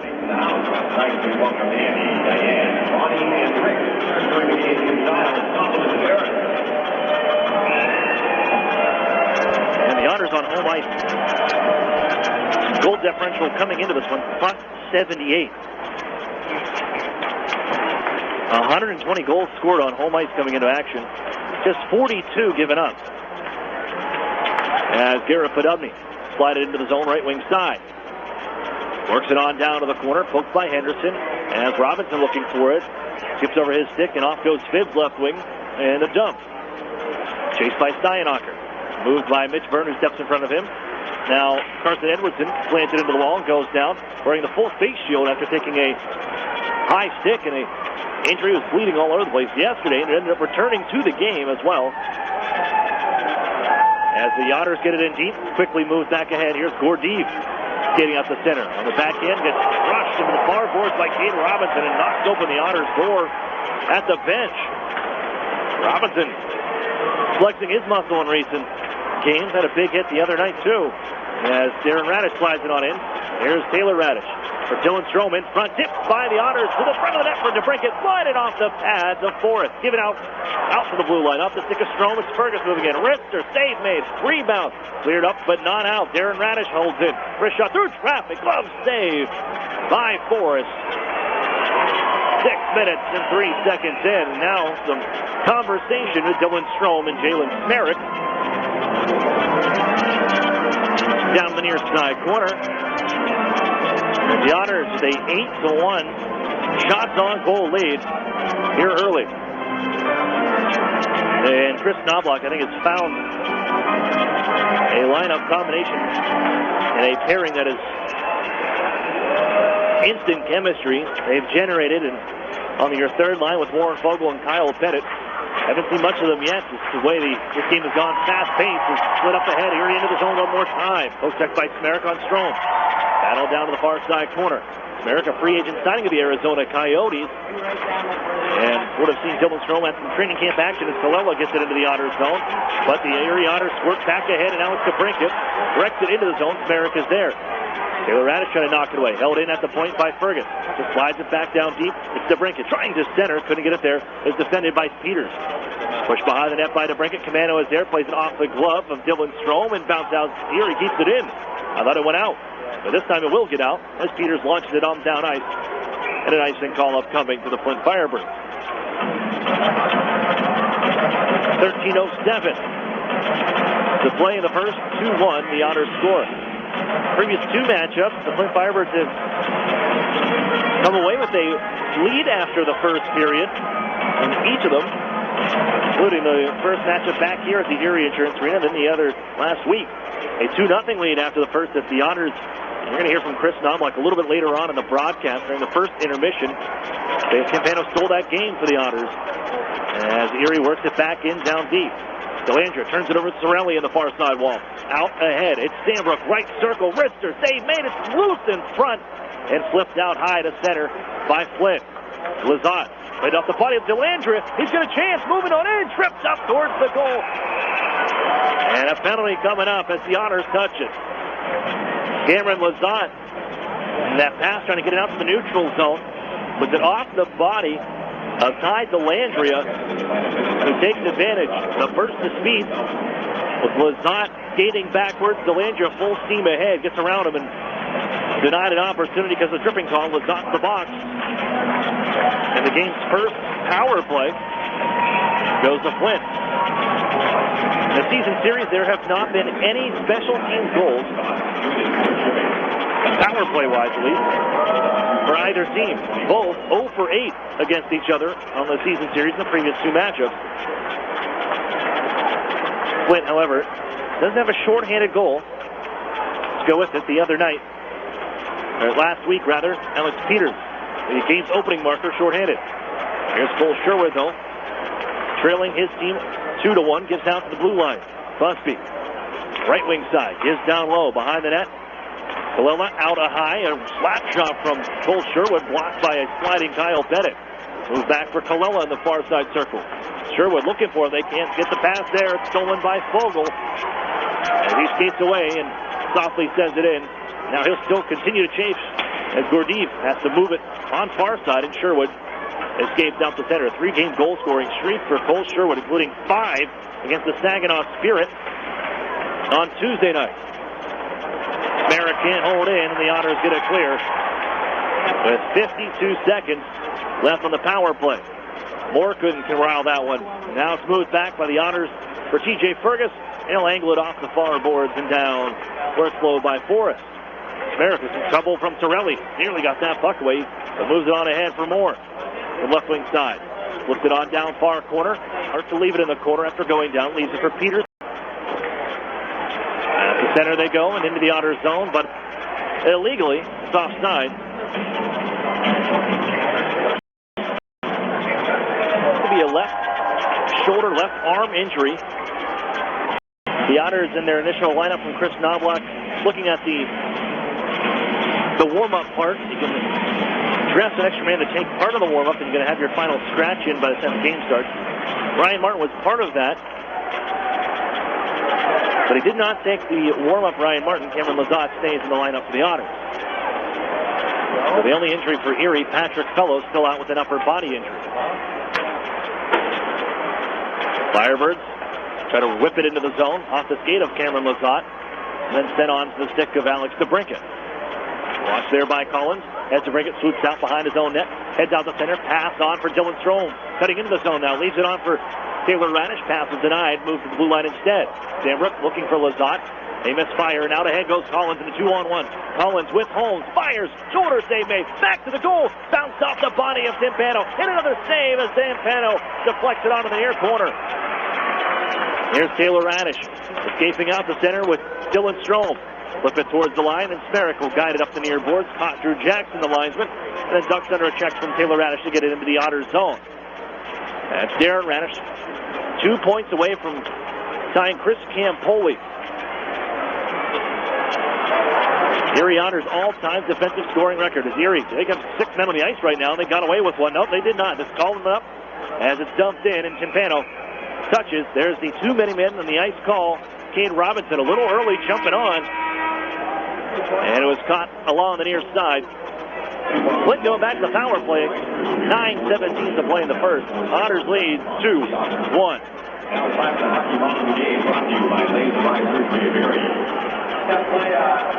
Just seeing all my friends in family every day, and it's home to feel that my parents are made for me. I think every day to just help you go up there and have fun. Real food, real beer, real historic atmosphere. That's what you'll find at the Brewery at Union Station, Erie's original brew pub and restaurant located downtown at 123 West 14th Street. That's the Brewery, proud sponsor of the Erie Otters. Thank you, and I hope to see you soon. I love you.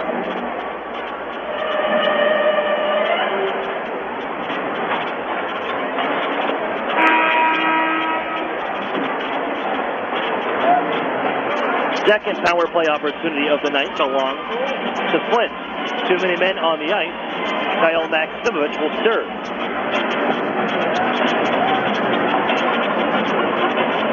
The draw to the right of Troy Timpano.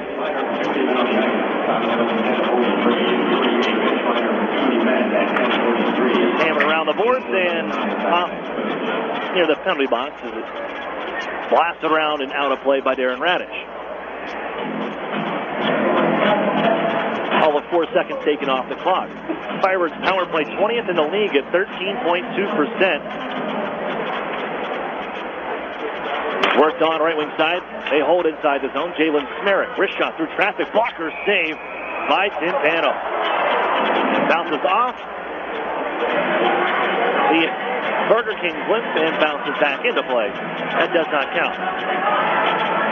Draw will be to the right of Troy Timpano after he comes up with another big save. That one from traffic. And the point wrist shot from Jalen Smerrick. Timpano finds it. Erie wins the draw and they clear. A minute 37 to go on the man advantage. Out ahead, Moore left wing side. The Otters guilty of too many men on the ice. Dumped in, Lazat blasted off the referee. Picked up by Fogle. And he'll finish the deed, leaving it onto the near side circle. But it's moved up ahead. Heads up play by Garrett Forrest. Goaltender here for the Flint Firebirds. And around the horn to Eric Chernak. Ducks a check from Peters. The Otters can't clear. Smerrick blocked in front on the shot. Burns stepped in front of it. Left out the blue line. Henderson trying to pass on to Peters. There's a captain and defenseman on this team.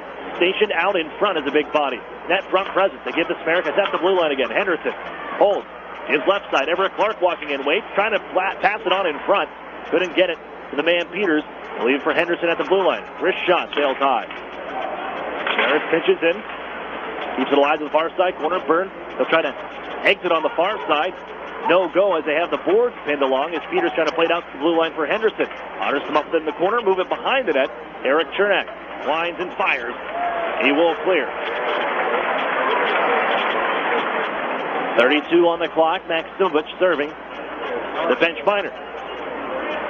And Gordeev skates ahead. Deal for as he's out of play behind Timpano. 7:19 to play in the first period. 2 seconds left on the penalty.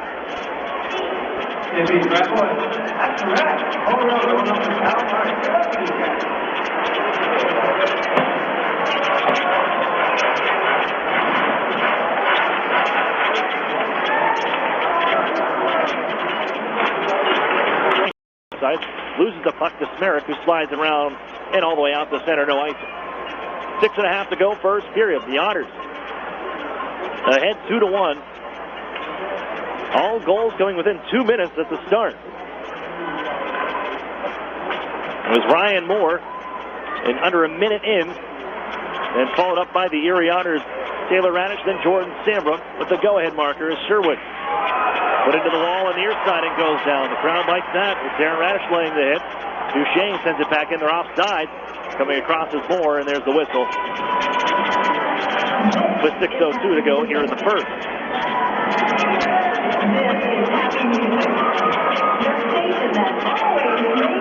And the draw just in front of me here. It's the Otters penalty box. As Erie has yet to drop a game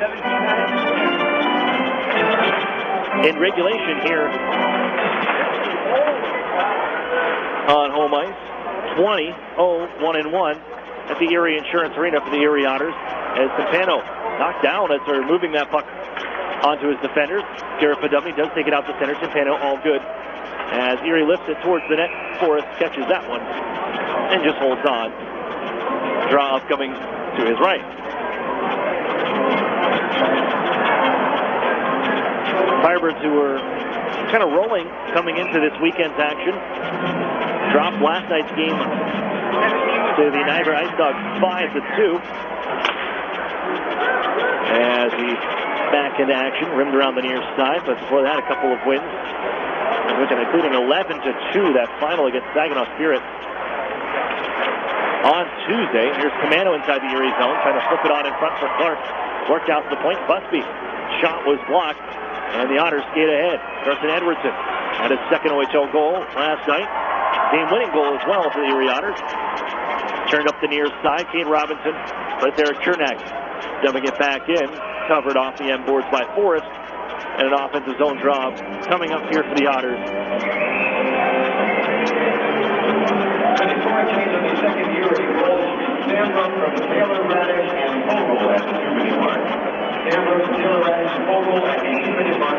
As Radish, they changed the scoring on the Otters' second goal. Sambrook from Taylor Radish and Warren Fogle.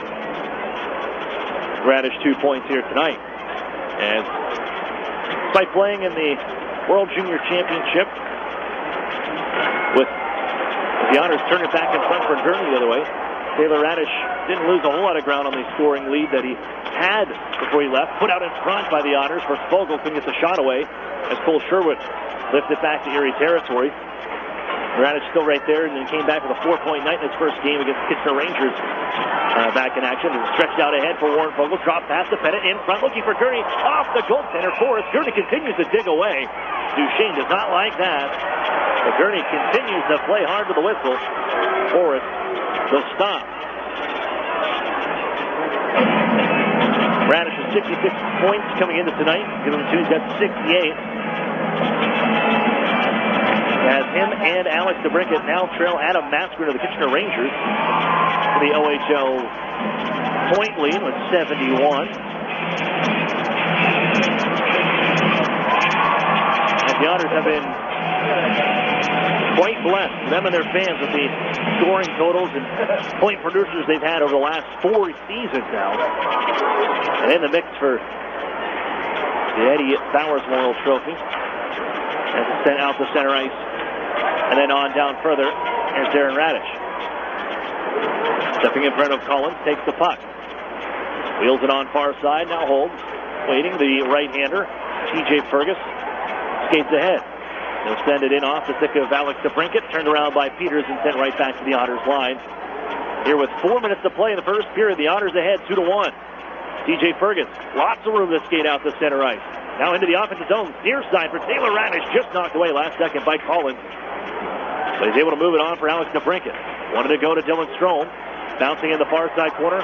Delandria battling with DeBrincat. Strome has the puck in front. Just misses the stick of Alex DeBrincat. And it's skated towards the Otters line. Dumped in by Durham. This will be an icing call. Now look out behind the plate. DeBrincat mixed up with Delandria. Taylor Radish there also. And DeBrincat coming across with right. Right from the Otters bench. Merrick joins. Collins is tied up as well. Now Dylan Strome mixed up along the far side. That's Jake Durham. Everybody gets a partner, and we do-si-do.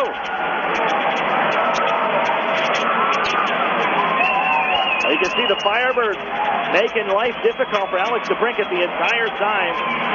Here in the first 16 and a half nearly played. Playing him hard and physical. They got him to play. He went back and forth with Ty Delandria, and they continue to bark back and forth here in the penalty boxes.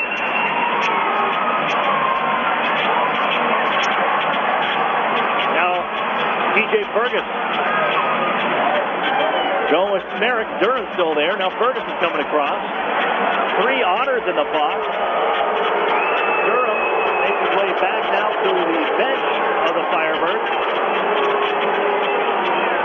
How are they going to decide this one?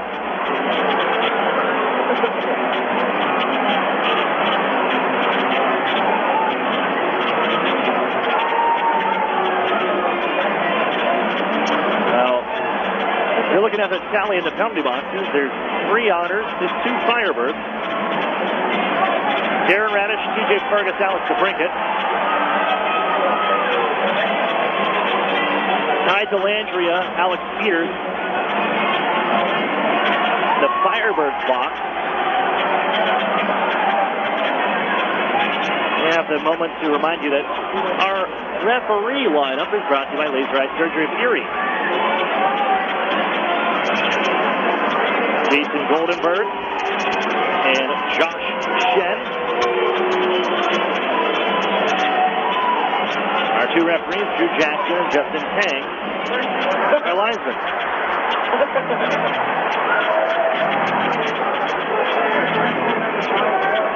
Nothing on the scoreboard yet. Goldenberg and Scheinstol talking inside the Otters box to see what it's going to be here. But the main culprit, what started it, was Alex DeBrincat and Ty Delandria. As they were tied up in the offensive zone, battling in the far corner. And as the puck was sent down to the near side of the Otters zone after they cleared from Flint, those 2 went at each other right from the Otters bench. A stick was broken at one point. Not sure who that belonged to, but you can see it 2 pieces in front of the Otters bench. So with 3:37 to play first period, 2-1 the score. The Otters with the lead. All goal scoring coming just 2 minutes into the game.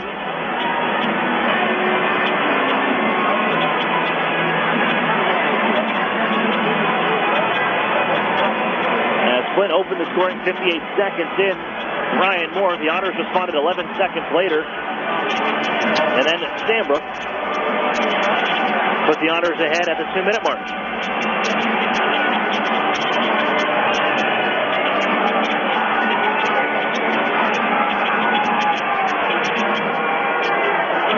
Here's the discussion in front of me. Ryan Moore and Dylan Strom talking with Shine and Goldenberg, 2 referees here tonight.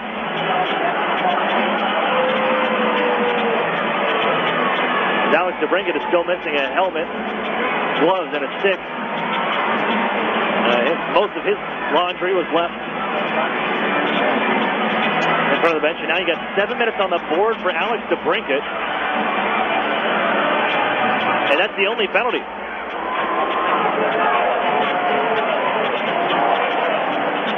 So a 7-minute power play coming up for the Flint Firebirds.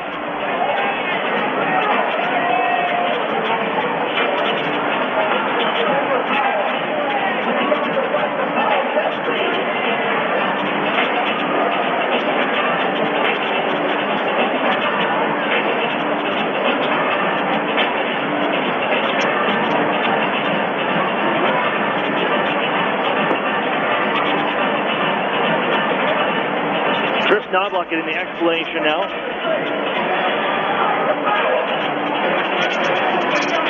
As the other 2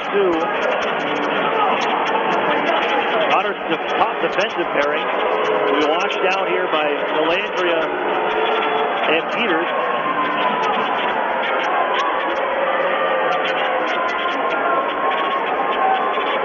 Now the Otters, only 2 on the ice, now they'll send out another pair. So it's 5-on-4 for 7 minutes. If I'm not mistaken, I believe the 2-minute power play is the first. I think Alex DeBrincat is done for the night. And we'll get the announcement. Erie penalties number 12, Alex DeBrincat. 2 minutes for roughing, 2 minutes for instigating, 5 minutes for fighting, and a 10-minute misconduct.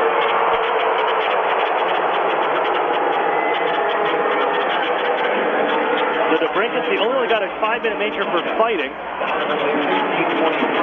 and a 10-minute misconduct as he's sent to the runway. So he's out for a while here. And a 7-minute power play begins for Flint. Major part here at the end of the first period. Otters shorthanded. Shot from the point blocked by Pettit. Bounces onto the near side corner. Pettit, you can tell, shaking up on that one, but the Otters fired off the near side glass and out of play. 3:08 to go in the first. We'll get everything online, and I'll get that to you as soon as I can with everything that went down. But DeBrincat got 2 for instigating, plus a 5 for fighting. Resulted into 7. As Delandria never dropped the gloves. You can even see from the pileup whenever that all started, DeBrincat was the only one with no gloves on. And just thrown away with right. Played in by the Firebirds near side. Clark needs it out for Henderson. Back for Clark. Going to go back to Henderson off his skate. Erie moves up the near side. Sandbrook will clear. Sent back ahead by Forrest. Ryan Moore coming in. The Otters get 5 on the ice right now. They get off Byrne. Good heads up by Mitch Byrne as he knew he was the extra man at that time. Left out in front. Bouncing back towards the Otters. Campano plays the blue line. Henderson holds in. Head fake. Looks left. Fires in front. Have never made it on net. They had Campano and Sandbrook knocks it wide. Behind the Otters net. Eric Chernak is there. He walks up right wall and plays it off the glass and down ice. Dylan Strom in on the fourth period is Flint. Out ahead, Sherwood rifles it in. Campano to play it. Moves it up off the glove, bounces out to center ice. Should be a hand pass. No go. Went off of one of the Flint Firebirds' gloves. But they work it right back in. Busby, centering pass, loose in front, comes out towards the point. Gordie just pokes it in. And Lucky's going to minute to play in the first. Here comes Henderson. Skating out the center, leaves it off his skate. On for Camano, but the Otters steal away, and Ivan Watnia. And the Otters send it down ice. Moore. On for Henderson. Looks right side in front of his own bench. Smerrick gives right back to Henderson. And into the zone they come, left wing side. Camano twirls, lost the puck to Pettit. Glove down at the blue line by Smerrick. Takes the shot and leaves it on near side for Clark. 23 seconds left in the power play. Flint trailing by 1. Give it on the right side. Henderson trying to wheel down to the circle. Leaves it there. Knocked off his skates by Lazard. Battle to the corner now. Camano jams it off. Pops out in front off the referee. Campano down and makes the cover. Peters Delandra released. Darren Radish released for the Otters. Vargas is serving right now for DeBrincat. 3:35 of power play time, but 11.2 on the clock left in the first. So fresh ice to play with in the second with the man advantage. Here's Mitch Byrne. Rifle it off the window as it trickles down to Forrest. He either has to cover up or move it. He'll cover up. 3.3 on the clock. And an offensive zone draw for the Erie Otters. And Dylan Strom will take the draw, set up shop, directs traffic, moves Byrne left. Taylor Radish gun cocked below him. Cernak to the near side board. 3.3 on the clock. Erie trying to get a face-off. They get it back. Cernak with it. Fires. It was blocked, but Erie drew a penalty on the draw. Flashing call as time expires. That'll wipe out 2 minutes of the 3 minutes and 23 seconds left of power play time that carries over to the second. Will be 4-on-4 when we come back. But after 20 minutes, it's the Erie Otters with a 2-1 lead over the Flint Firebirds here from the Erie Insurance Arena.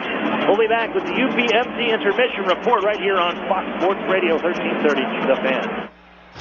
Hey, who knew Gus, the second most famous groundhog in Pennsylvania, could play hockey? Well, I have to do something in the winter. And Joel's game... Players must be 18 or older. Please play responsibly. Benefits older Pennsylvanians every day. My daughter needed an nebulizer for her asthma. So the first thing I did was here explaining how it works. I mean, who does that? Customer service, unlike anything you'd expect. UPMC Health Plan.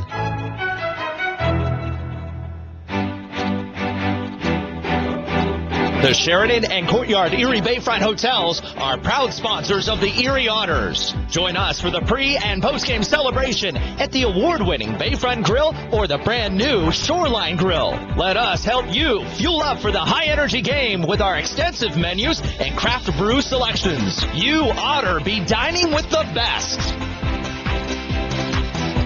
Why buy a used car when you can drive a brand new one for less than $11,000? The 2017 Mitsubishi G4 sedan is an all-new vehicle available in this region only at Interstate Mitsubishi, half-mile south of the Mill Creek Mall on Route 99.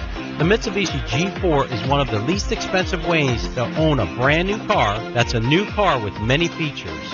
Right now you can buy this new sedan for less than $11,000. It's $10,999 or $149 a month. That's $149 a month to own it, not a lease. And the G4's mileage, up to 41 miles per gallon. Makes it even more affordable with the tax on gas going up. Think about it. A brand new sedan, the all-new 2017 Mitsubishi G4, under $11,000. Only at Interstate Mitsubishi. Prices prior to tax, title, and license and include dealer APR cash, which requires financing through dealer indirect lending service. Payment is figured at 84 months, 3.9% APR, a Tier 1 approval, and does not include tax, title, and license based on 14,830 MSRP. The Otters skate here. Fox Sports Radio, 1330 The Fan.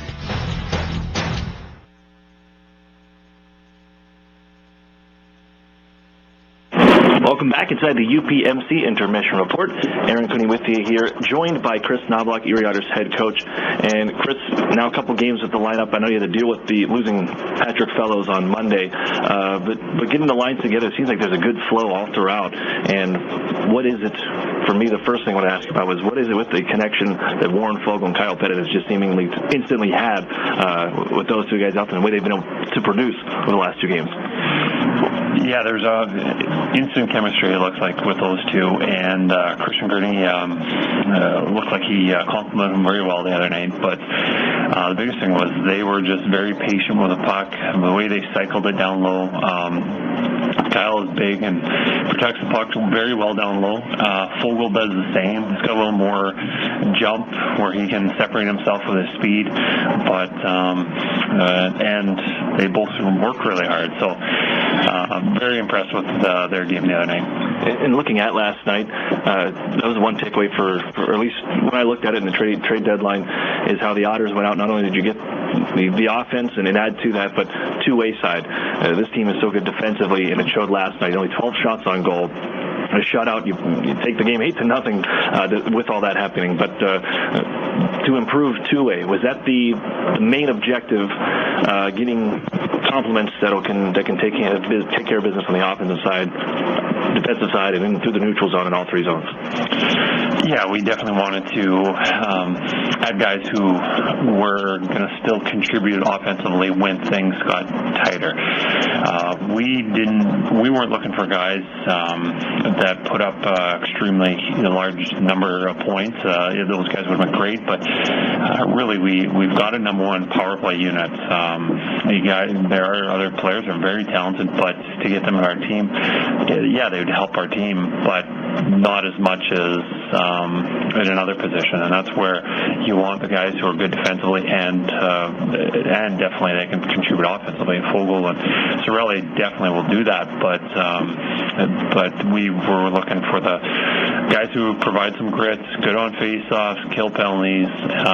They're a two-way play. I want to ask you about Dylan Strome and just his career, especially last night. 300 points. He picked up his 300th career point, just a second Erie Otter to do so. But having coached him now into a fourth season, how have you seen him grow as a player coming up from his rookie season, where the team ended up falling in a Western Conference final, the Guelph Storm, up until here in this point now? Well, I think Dylan's always saw the ice very well and been able to find his teammates through his time, especially in his second year. It really surprised me. Not that the amount of points he put up, but the goals. I believe he scored 45 that year and score with a very good wrist shot and just having a knack of finding the puck getting through to the back of the net. But he's been able to get stronger and faster, as the players always do throughout their time here. But probably the biggest change is not that he wasn't motivated before, but after having so much disappointment in falling up short and winning a championship, you see a guy who's very determined to get it done this year. And with that, the goal for everybody here and for this organization coming up, you still got the rest of the season go, and it starts here tonight, the Flint Firebirds, and a team that played you guys really hard back at their building. It seems like they always play you tough. They have some physical bodies out there, and they've escaped with some wins and had a pretty good season thus far up to here. How did your team prepare for the Flint Firebirds here tonight after seeing them just a little over a week ago? Yeah, last week when we played them, we won 4-3 overtime with Darren Radish scoring that goal. But looking back at scoring chances for and against, we were outplayed quite badly that game. And the reason we were able to win it was the play of Tim Bano. He absolutely stole that game. And I think it was a case of we were missing some of the guys. But seeing a team lower in the standings, us not having to work as hard as we need to, and but they're a team that's been playing very well. I believe they've got 4 wins in their last 7 games, with an overtime loss also. They had a little surprise last night to Niagara, but I would expect them rebounding back. All right, thanks for this, Coach. Good luck tonight here against the Flint Firebirds. Thank you. That's Chris Knobloch of the Erie Otters. More hockey coming up on the UPMC Intermission Report right here on Fox Sports Radio 1330, The Fan. An Erie landmark since 1953, Nunzi's Place serves generous portions of great food at reasonable prices. Family owned for almost 60 years, Nunzi's prepares the finest Italian food in Erie. Come see why the Erie Times News said Nunzi's is known for food that tastes good. Nunzi's Place, located at 2330 East 38th Street, near the Bayfront Connector. To call for reservations or place an order for takeout, call 825-2940. Nunzi's, known for Italian food that tastes good since 1953. SEO, text message marketing, social media. As a business owner, you know the best way to reach customers is online. Viral videos. But you don't have time to keep up with the latest digital marketing technology. Web design. That's where Local Edge comes in, especially for the one term you're most concerned with. ROI. As a full-service digital marketing agency, Local Edge offers turnkey solutions to grow your business online. From search engine optimization and marketing, to social media, to mobile advertising, to video promotion. Our expert support team is ready to customize a program to your needs and track results throughout the campaign. Plus, as a division of the Hearst Corporation, Local Edge is backed by the largest, most diversified communications company in the nation. So when you're ready to generate leads, find new customers, and increase your revenue, talk to the digital marketing experts. Visit localedgemedia.com. Think digital. Think Local Edge. National Fuel says, smell gas, leave fast. Then call 1-800-444-3130. If you detect something that smells like rotten eggs, it could be a natural gas leak. Leave the premises immediately and contact National Fuel from a different location. Do not use your phone or turn on a light inside the area. Immediately leave the premises and call National Fuel's emergency line. Play it safe and remember, smell gas, leave fast. Then call 1-800-444-3130. Hi, Mark from Tim Hortons here. Did you know you have a sausage and American cheese English muffin at the bottom of your purse? No, just a couple bucks. Perfect. All you need is $1.49 for a Tim's breakfast sandwich. Hey, sir, bet there's a sausage biscuit in your back pocket. Nope, just $1.50. That'll do it. Excuse me, miss. You might have a spicy sausage biscuit in that change purse. Introducing Tim Hortons breakfast sandwiches, only $1.49 plus tax. You got it in the bag at participating U.S. restaurants for a limited time.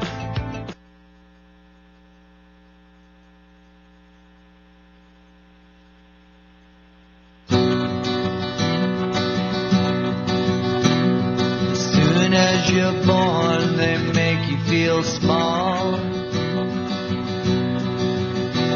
by giving you. Good evening, Otters fans. I'm Caleb McLaughlin, normally the man behind the Otters Twitter account, but tonight I will be bringing you the UPMC intermission reports.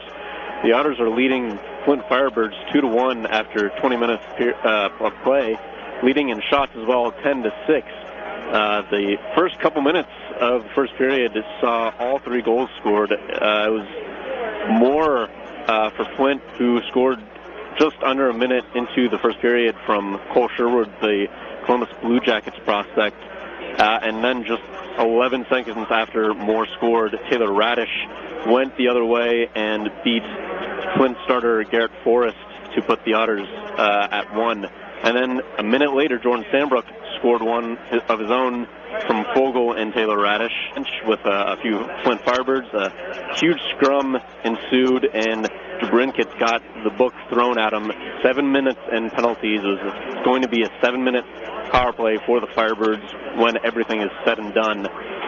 But now it's time for the out-of-town scoreboard, brought to you by the Sheraton Courtyard Erie Bayfront Hotels, proud sponsors of the Erie Otters. You ought to be staying with the best. 5 other games going on in the OHL. The Ottawa 67s are beating the Hamilton Bulldogs 5-2. The Kingston Frontenacs are tied with Peterborough at 2. London is beating Saginaw 2-1 after one period.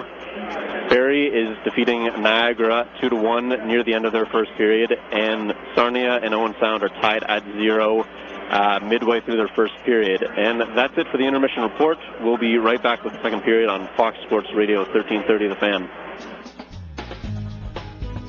Over the years, technology has greatly improved the productivity of the business office, from faxes and copiers to multifunction printers. Now we don't know how to get things done without them. And that means you need a reliable printer copier and a dependable service plan. That's why you should trust Cooper Business Machines. They are Erie's only authorized dealer for Sharp document systems. And most importantly, they will maintain your machine so that it continues to... They do have a program for everybody. Programs, get your programs! In the Mill Creek School District. Otters fans, if you're looking for the best hand-cut steaks, fall off the bone rib, cut your wait time by using their famous color-head seating. That's Texas Roadhouse, 814-864-9494. What's 10,000 square feet with 100-plus arcade games, all set to free play, including air hockey and one round of glow golf, all in one great space? If you said Playport admission, come on into Playport Arcade. It's like having that feeling when you wish you were a kid again. Yeah, that's the feeling you'll get at Playport Erie Arcade. Playport is more than just an arcade. Playport is Erie's first indoor glow golf attraction. It's like walking into another world as you enter the glow golf room filled with neon and different fun obstacles at every hole. Playport is fun for all ages. And now for a limited time, grab 3 people along with yourself and take advantage of the 4-pack special. But hurry, it's only for a limited time. Playport Arcade on West 12th Street in the big white building just east of Peninsula. I beat my best score. I love this game. It's Erie Otters hockey On Fox Sports Radio, AM 1330 The Fan. WFNN, Erie.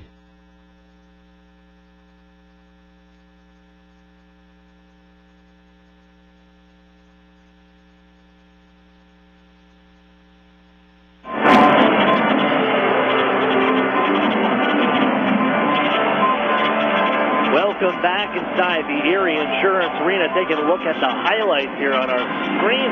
There's the Sandbrook. That is the go-ahead marker. Otters ahead 2-1.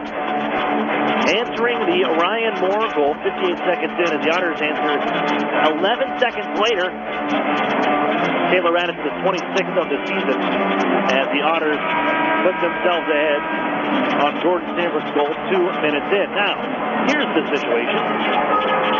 As Alex DeBrincat picks up 9 minutes of penalties, 2 for instigating, 2 for roughing, 5 for fighting, the only major for fighting, as he is back in the box. He had a 10-minute misconduct as well, so he's still going to sit for a little bit longer here. We get back into action. It's going to be 4-on-4, a slashing call at the end of the period to Matthew Henderson, who is just informed, it looks like now. Jason Goldberg calls him off the bench. Says, hey, yo, you're supposed to be in here.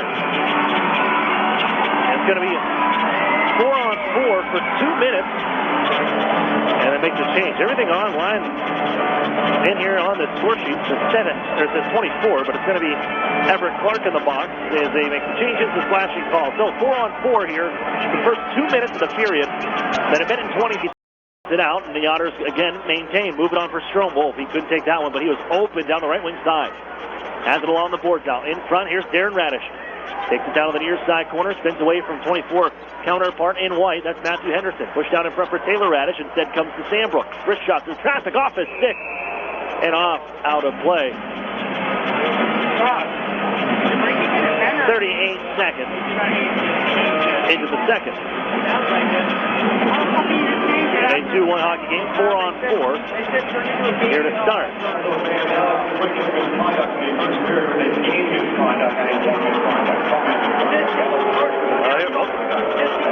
A change. They just made an announcement here, a change in the penalty. They originally gave him a 10-minute contact. Look out, loose in front. Here's back. Simmons trying to go back to the backhand and was denied. Just rolled off the stick. Now power move towards the front. Penalty coming up against Flint. It's that in a second. But it was announced as a 10-minute misconduct to Alex DeBrincat. It was actually a misconduct, game misconduct he was given. DeBrincat's done for the night. So you do not have Alex DeBrincat at your disposal the rest of the way. Tied for the league's leading in goal scoring with Owen Tippett, 34 goals. He's done for the evening. Now Erie's on the power play, 4-on-3. They're certainly giving the penalty box door operator a workout here tonight as Erie gets into the zone. Left it on for Dylan Strome. Crosses onto the right wing circle. 4-on-3 power play for the Otters. Strome rifling shot. It's stopped by Forrest. As Strome with the wrister from the bottom of the right wing circle. Erie's power play for another 42 seconds. Everett Clark will come back out and it'll be 4-on-4. Sorelli directing traffic. They win it back to Darren Radish. Center point. Otters set up shop. Give off to Taylor Radish. Cross ice. Strome steps up. Darren Radish. One-timer. Oh, save made by Forrest, but it trickles through him wide. Here's Darren Radish. To Strome, right wing circle. Back to Darren Radish. Will he shoot? No. Goes near side for Taylor Radish. They trade places, the Radish brothers. Give to Strome. Taylor Radish up high now. Walks in. Fake slapper. Darren Radish doesn't shoot. Wheels on into the center point area. High slot. Wrist shot. Glove save. Forrest with Sorelli in front.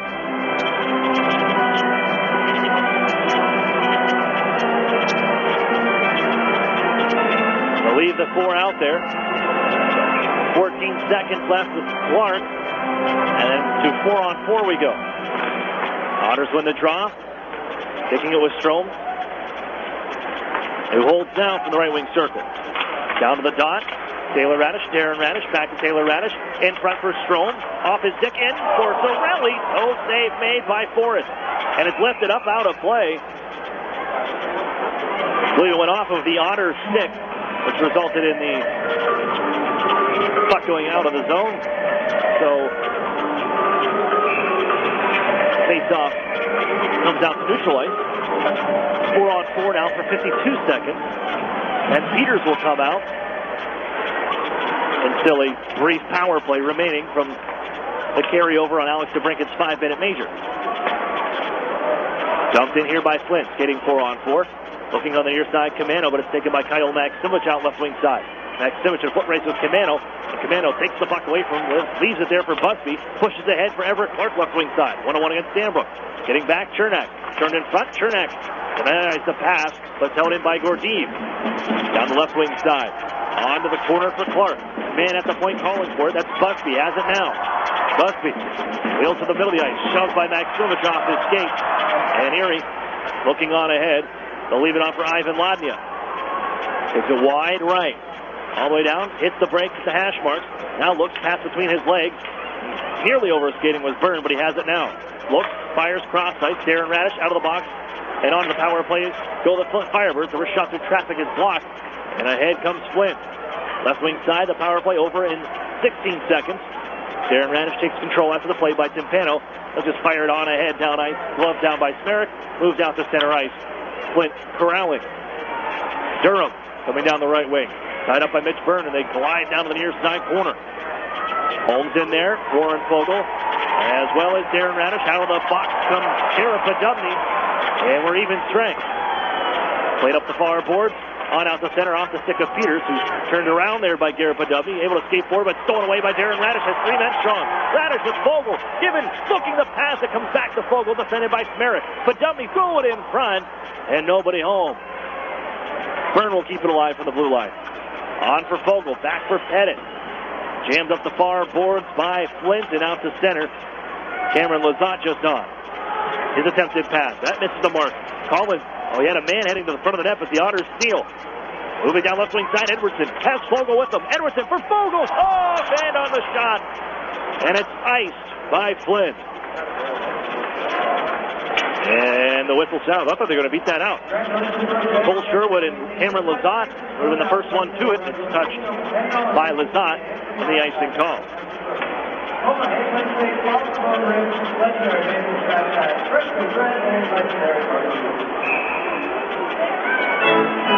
Sorelli, Robinson, and Edwardson. The Otters down a man for the rest of the way, but the game misconduct to Alex DeBrinket. So you got to shuffle up the lines here, making things work. Sorelli centering now what would have been the fourth line for the Otters is pushed in offside by Erie. Touched by Edwardson. The draw comes outside the zone. Top 14-6. Here into the second period. They were 10-6 in favor of the Otters.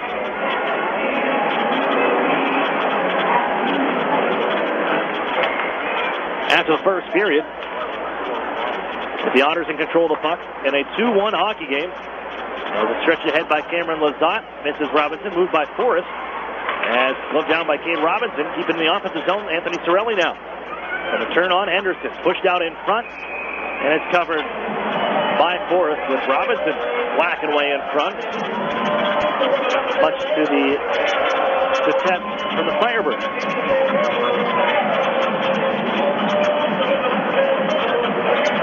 Changing units. The Otters 16-1-1-0 when leading after the first period. Went 4-10-0-1 when trailing after one.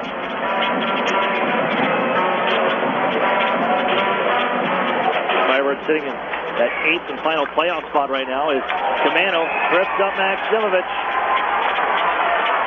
Here he's going for the power play. And it'll be their first full power play here on the evening. They had a short one because of all of the penalties in the early parts of this first or the second period. And now a full power play for the Otters. Camano for tripping. Wadnia will replace Alex DeBrincat on the top power play unit. Strom is waved down. Pettit will take the drop. Won by Everett Clark. Rifled off the wall by Peterson all the way down ice. And it's Campano, a little head fake. Sends Holmes to the near side, then moves it along for Darren Radish. Drop pass, Ivan Ladin. Near side for Strom. Middle of the ice, goes around between the legs of Clark, but they get the puck right back. Nearly turned over by Erie. Ladnia in some traffic to the near side. Gives out to the blue line. Otters now set up shop. Strom over the half wall. Looking for Ladnia off a stick and out to center ice. On the post there now, foot race to the Otters zone. Ladnia with Holmes. Left on the near side wall by Ladnia.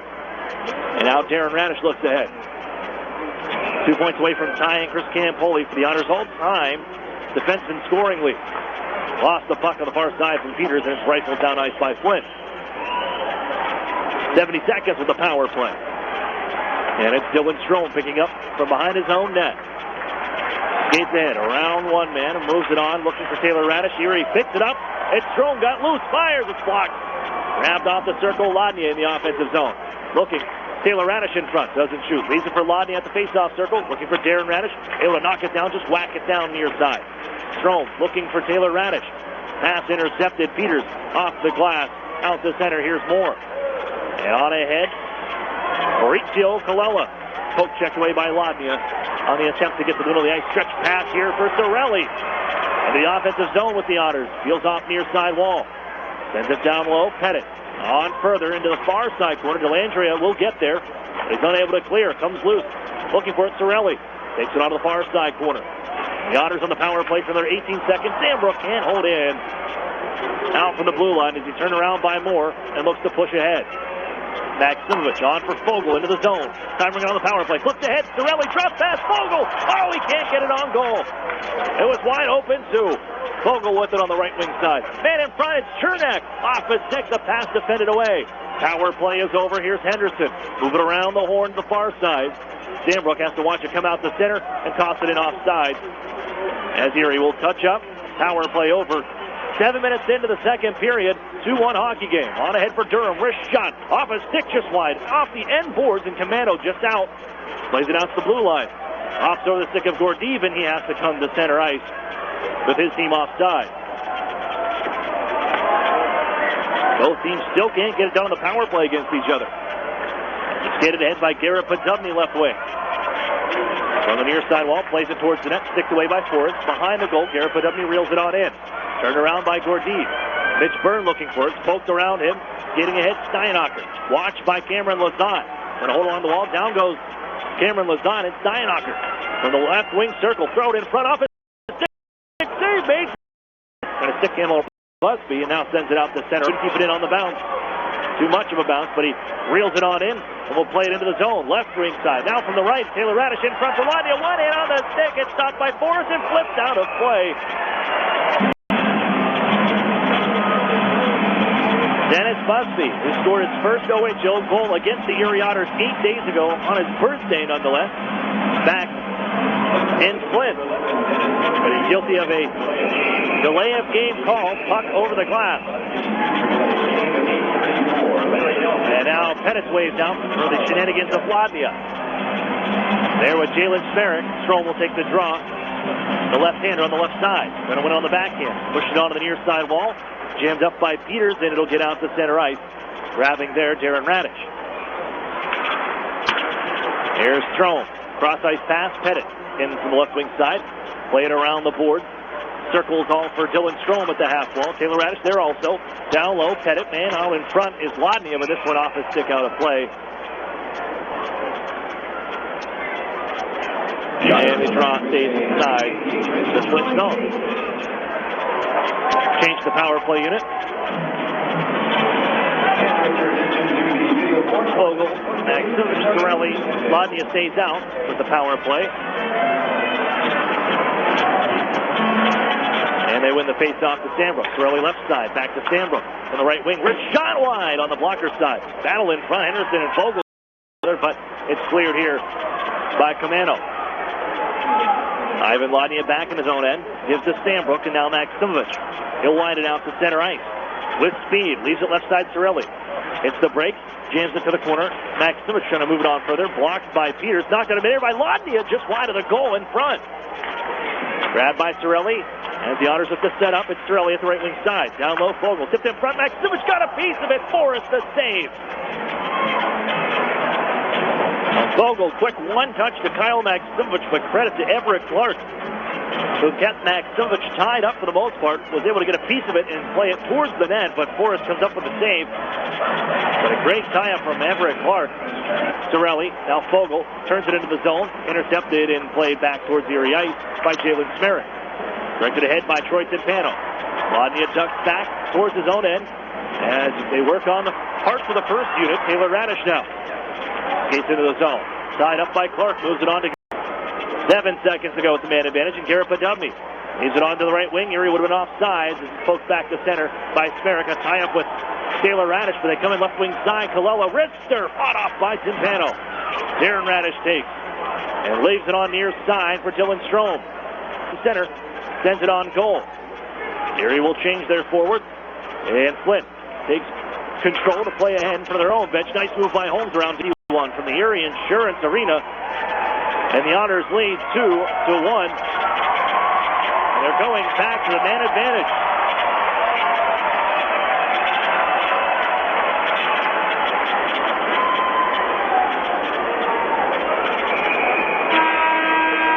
.8:38. Erie backs the power play, and they lead 2-1 here in the second period from the Erie Insurance Arena.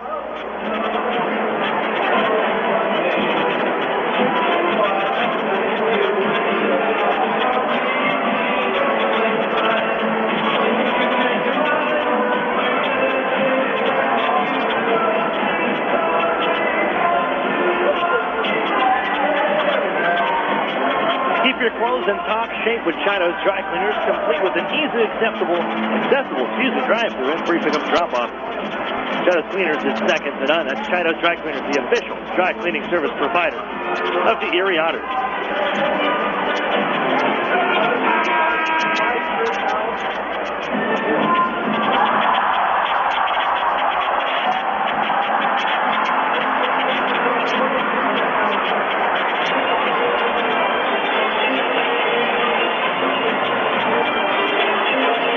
Back to the man advantage. 0 for 3 on the evening. Top-ranked unit fires one from the face-off dot. Saved by Forrest. Comes to near side. 2 minutes for splashing. The call to Sherwood as Camano right wing side. Busting down, poked away by Darren Radish. Left to the near side, and Clark will get there. Spins around in the Otters zone, looking to go back behind the net. Tied up by Radish. Moved by Strom. Clark finally loses the puck, and Darren Radish can take it. On for Taylor Radish. Scoops on to Pettit. Chips it to himself around Smerrick. Moved into the near side corner. Smerrick finds it, bounces it up the near wall, but the Otters able to hold in Dylan Strom. Darren Radish on the right side.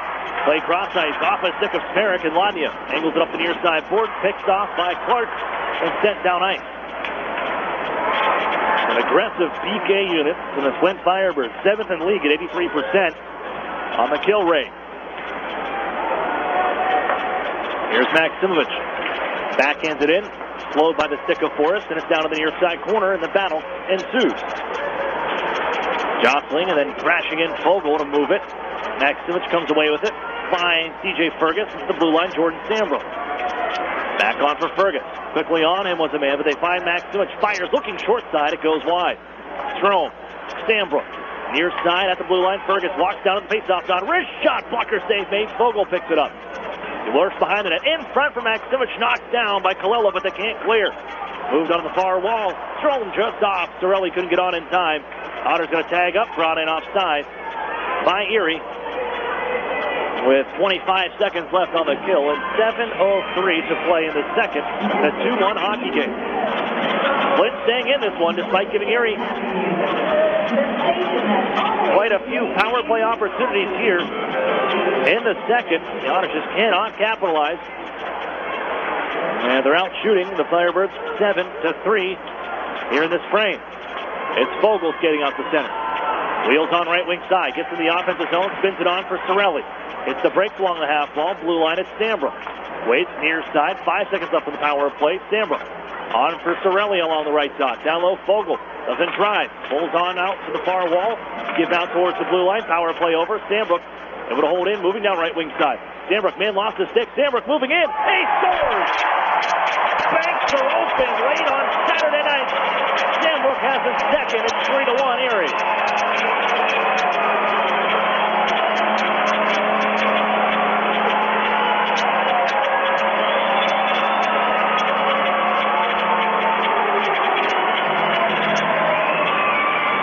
You put the puck on net and good things happen. That time Stambrook is coming down the right wing wall, trying to pass in front, goes off a skate of the defender in front of Garrett Forrest and trickles into the back of the net. Stambrook has made this a 3-1 game with his second of the night and ninth on the season.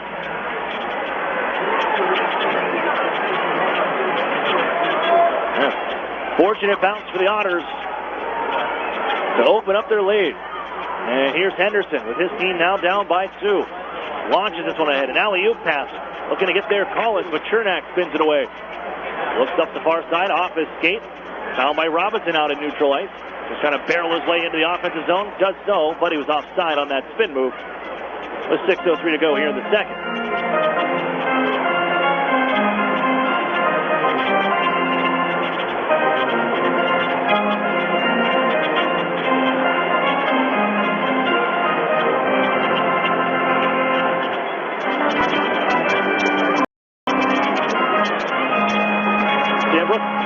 Round pick of the Detroit Red Wings past NHL draft as Chernak ducks the check from Camano and dumps the puck in. Up the near side, Clark. He'll find Camano.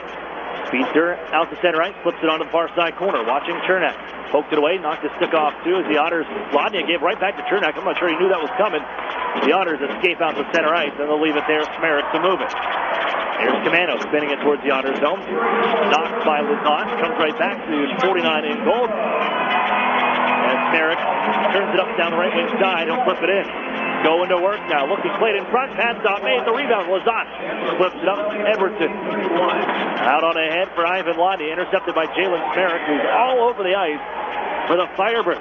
Seems to be in the mix of just about everything here for Flint. Now it's Chernak. Lazat. And out ahead, Edwardson directed onto the near side boards. It'll get into Flint territory, but not for long as Busby sends it out right wing. Silent chance for Sherwood. 2 men in front. Sherwood hits the break. On for more. Fires high on the glove side. And it skips out for Busby. Throws it to the net off a stick wide. Deflected by Colella. Now Sherwood from the face-off circle. Shot is blocked by Lazat. Out of play. 4:51 to go here. Second period.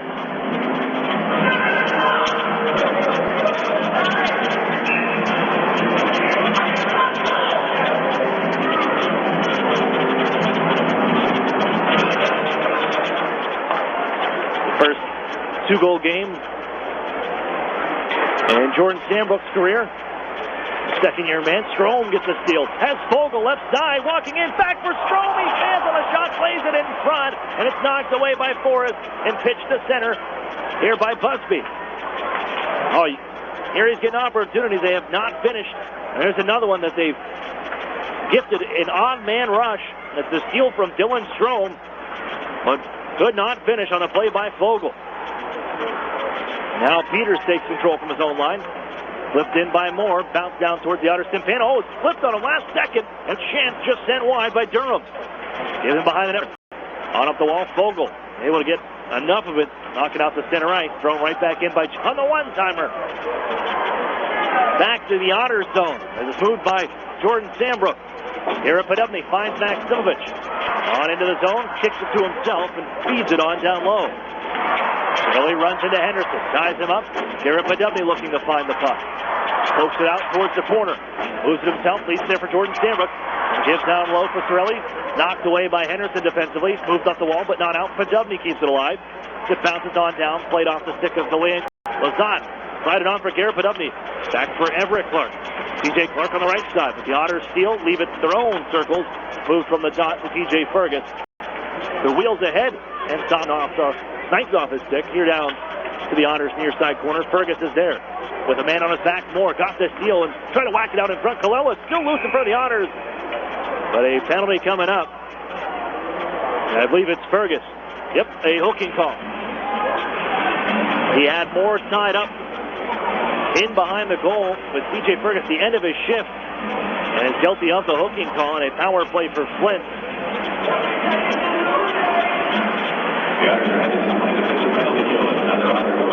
On now.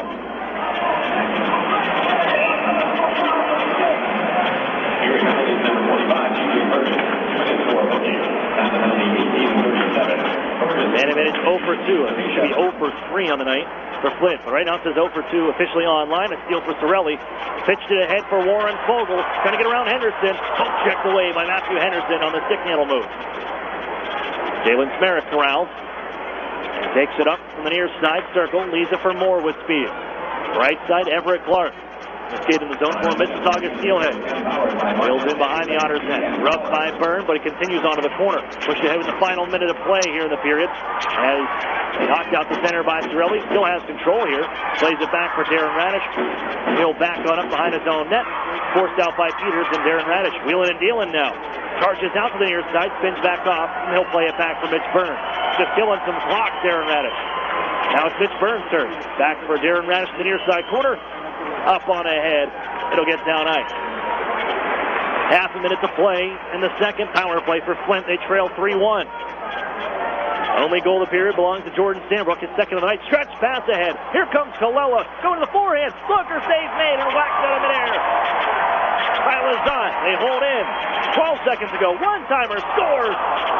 Cole Sherwood on the pass from Smerrick. Rifles it home. And it's a one-goal game here at the end of the second period. 9.7 to play. Oh, the craziness in front after the stop on Colella by Troy Timpano. And as Lazat whacks it out of midair, the Otters were trapped in down deep. It opens up. The one-timer for Sherwood rifles it home from the left wing circle. The right-hander has his 22nd of the season. One-goal game. The Firebirds cash in with the man advantage, and they've had a ton of power play time to work with. Otters take the puck, 2 seconds and 1. We will finish the period.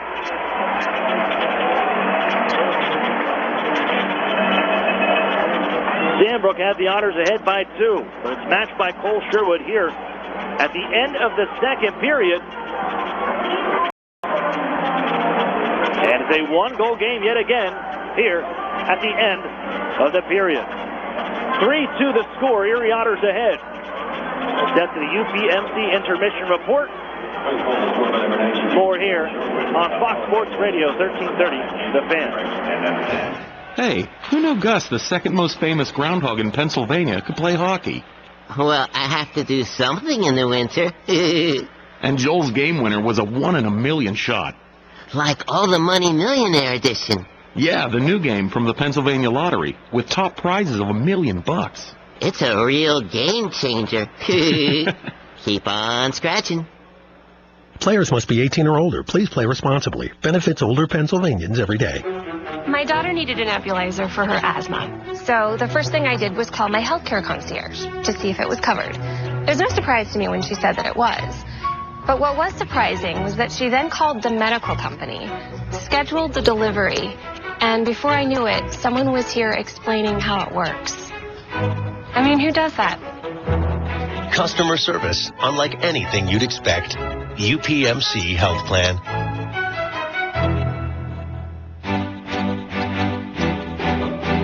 The Sheridan and Courtyard Erie Bayfront Hotels are proud sponsors of the Erie Otters. Join us for the pre- and post-game celebration at the award-winning Bayfront Grill or the brand-new Shoreline Grill. Let us help you fuel up for the high-energy game with our extensive menus and craft brew selections. You Otter be dining with the best. Why buy a used car when you can drive a brand new one for less than $11,000? The 2017 Mitsubishi G4 sedan is an all-new vehicle available in this region only at Interstate Mitsubishi, half mile south of the Mill Creek Mall on Route 99. The Mitsubishi G4 is one of the least expensive ways to own a brand new car that's a new car with many features.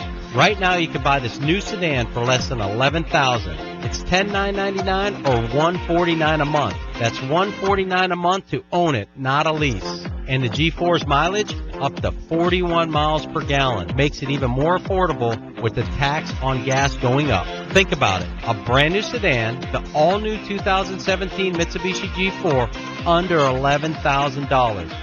Only at Interstate Mitsubishi. Prices prior to tax, title, and license and includes dealer APR cash, which requires financing through dealer indirect lending service. Payment is figured at 84 months, 3.9% APR, and Tier 1 approval, and does not include tax, title, and license based on 14,830 MSRP.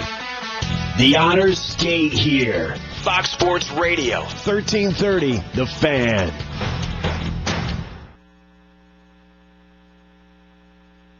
Hello everyone, I'm Terry Doyle. Welcome to this week's edition of OHL News, presented by Warrior. Coming up on the show, we'll talk to a member of the red-hot Owen Sound attack, as a long winning streak has put Owen Sound right in the thick of things in the battle in the OHL Western Conference. And that's where we started this week's show, as this week's Pioneer Energy OHL Player of the Week is defenseman Santino Santarami of the Attack. He picked up 1 goal and 6 assists for 7 points in 3 games last week and was a +8 for the Attack, helping them to 3 home victories last week, extending their winning streak into double digits. The 20-year-old from Mississauga playing in his 4th full season in the OHL after joining the Attack halfway through the 2013-14 campaign. The overage forward helping the Owen Sound Attack pick up victories and hoping to open up some doors for him towards a possible pro contract after this season. Staying with the Attack, their leading scorer is Nick Suzuki, the sophomore forward who has been named to the Sherman-Williams CHL NHL Top Prospects game coming up at the end of January in Quebec City. After 41 games this season, he had a total of 53 points with 22 goals and 31 assists. And we chatted earlier this week about this run the Attack is on. Nick Suzuki of the Owen Sound Attack joins me on the line. And Nick, you guys have been on a nice little run of late. Break it down for me a little bit. What's been going so well that's led the Owen Sound Attack to put up a nice little streak here? Yeah, for the streak, I think we've just been way more consistent. Kind of everyone's buying into the team role, and the consistency's there, and I think everyone's playing really well right now. Has the reminder come from the coaching staff that, avoid things like the word streak and things like that sort of every game's a fresh approach? Not really. I think all the guys know that we're kind of pretty hot right now, and you kind of not want to jinx it and just kind of go out and play and not kind of worry about it.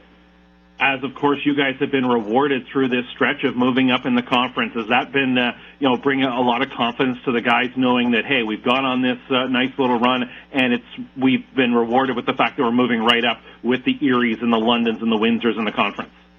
Yeah, we definitely know that we have to win games and put up points in the standings and try to compete with these teams. So, every win's important and every game's important from now on. And for you, is it a case, too, of developing even more, and I know it's a cliche, but sort of that 200-foot game or, both ends of the ice? Is that something that, versus minor hockey, that coming into the OHL was something you had to work on even more? Yeah, for sure. Growing up, I always wanted to play a 200-foot game, but you have to develop it even more in the OHL, just compete with everybody, and being a 200-foot player is just definitely helps you out a lot and gives you more responsibility, and I've definitely tried to play a 200-foot game growing up, and I think I've developed it even more here in the OHL. At the end of the month, you'll be taking part in the Sherman-Williams CHL Top Prospects game. I know it's down the road, but is it exciting to know you'll get a chance to join some of the guys from across the country, play at a national event like that? Is it just an exciting milestone or moment that's coming up for you? Yeah, it's definitely an honor to be selected to play in that game, and I know a few of the guys on my team and who I'll be playing against, so I think it's going to be a really fun event. Getting to play against a guy like Marcus Phillips from my team, so I think it's going to be really fun, and I'm really excited to go over to Quebec and play. You guys are going to line up there. It's going to be interesting with Marcus out there, maybe in a little different atmosphere. Yeah, it's going to be a bit different. Played against him growing up, and we see him every day, and it's going to be kind of weird to play against them, but it should be fun. You're in your second year in the OHL, second year in Owen Sound. As a London guy, familiar with that part of the province, obviously through some minor hockey travels, I'm sure at times, but what's it been like just living in that community for the last year and a half? It's been really good. Everybody in Owen Sound's been really welcoming. I really like the community. It's got a small town feel. Everything about Owen Sound's been really good, and I really like living here. Was it at first a bit of an adjustment when knowing, you guys go out for breakfast or, you go to stop at to get a coffee during the day and people are, a little, hey, good job last night and things like that? Is that something you guys have gotten used to a little bit and just gives you that feel of how important the attack are to the community there? Yeah, for sure. Every day, people will tell you that you played a good game or you did really well. So it kind of took a bit of adjustment when I first came, but right now, you get to know the fans a lot, and you get to see how much the team really means to them and how much they care. Right now, as you and I talk here on Thursday, you guys are tied with Windsor in the standings, and certainly just 2 points behind London and Erie. How cool would it be to just keep on going along and climb into maybe a home ice playoff spot and just keep moving on the standings? Yeah, that was definitely one of our goals at the start of the season to get home ice advantage, and I think we made a good trade acquiring Cordell James, so that really helped us out. And we need to keep getting points in the standings and climb up against these teams. You mentioned Cordell coming over, but beyond that, this group is kept together. And do you find that chemistry you guys have been able to build over the course of the season is really going to help? Because obviously you've been able to win with this group. Just keep this group right together. Yeah, for sure. I think we're one of the closest teams in the OHL. The chemistry's definitely been there, and I think it's going to help us throughout the rest of the season and in the playoffs, and hopefully make a good playoff push. That was forward Nick Suzuki of the Owen Sound Attack. And staying with the Attack, they picked up an honorable mention this week in the weekly CHL Top 10 rankings. The London Knights are the top OHL club at number 2, behind just the WHL's Regina Pats. The Sault Ste. Marie Greyhounds are number 4, the Erie Otters 6, and the Windsor Spitfires at number 7. Well, that's going to do it for our show this week. You've been listening to OHL News presented by Warrior. I'm Terry Doyle. More hockey coming up on the UPMC Intermission Report right here on Fox Sports Radio 1330, The Fan. An Erie landmark since 1953, Nunzi's Place serves generous portions of great food at reasonable prices. Family owned for almost 60 years, Nunzi's prepares the finest Italian food in Erie. Come see why the Erie Times-News said Nunzi's is known for food that tastes good. Nunzi's Place, located at 2330 East 38th Street, near the Bayfront Connector. To call for reservations or place an order for takeout, call 825-2940. Nunzi's, known for Italian food that tastes good since 1953. SEO, text message marketing, social media. As a business owner, you know the best way to reach customers is online.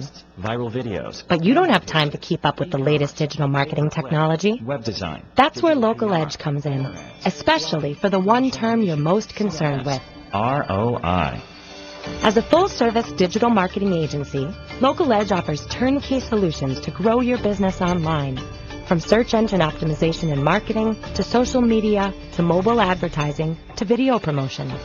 Our expert support team is ready to customize a program to your needs and track results throughout the campaign. Plus, As a division of the Hearst Corporation, Local Edge is backed by the largest, most diversified communications company in the nation. So when you're ready to generate leads, find new customers, and increase your revenue, talk to the digital marketing experts. Visit localedgemedia.com. Think digital. Think Local Edge. National Fuel says, smell gas, leave fast. Then call 1-800-444-3130. If you detect something that smells like rotten eggs, it could be a natural gas leak. Leave the premises immediately and contact National Fuel from a different location. Do not use your phone or turn on a light inside the area. Immediately leave the premises and call National Fuel's emergency line. Play it safe and remember, smell gas, leave fast. Then call 1-800-444-3130. Hi, Mark from Tim Hortons here. Did you know you have a sausage and American cheese English muffin at the bottom of your purse? No, just a couple bucks. Perfect. All you need is $1.49 for a Tim's breakfast sandwich. Hey, sir, bet there's a sausage biscuit in your back pocket. Nope, just $1.50. That'll do it. Excuse me, miss. You might have a spicy sausage biscuit in that change purse. Introducing Tim Hortons breakfast sandwiches, only $1.49 plus tax. You got it in the bag at participating U.S. restaurants for a limited time. Keep up on all things Erie Otters by following us on social media. Follow the Otters on Twitter and Instagram at Erie Otters, and like us on Facebook at facebook.com/Erie Otters Hockey. You'll get up-to-the-minute news on all things happening with your Erie Otters, so check us out on social media today.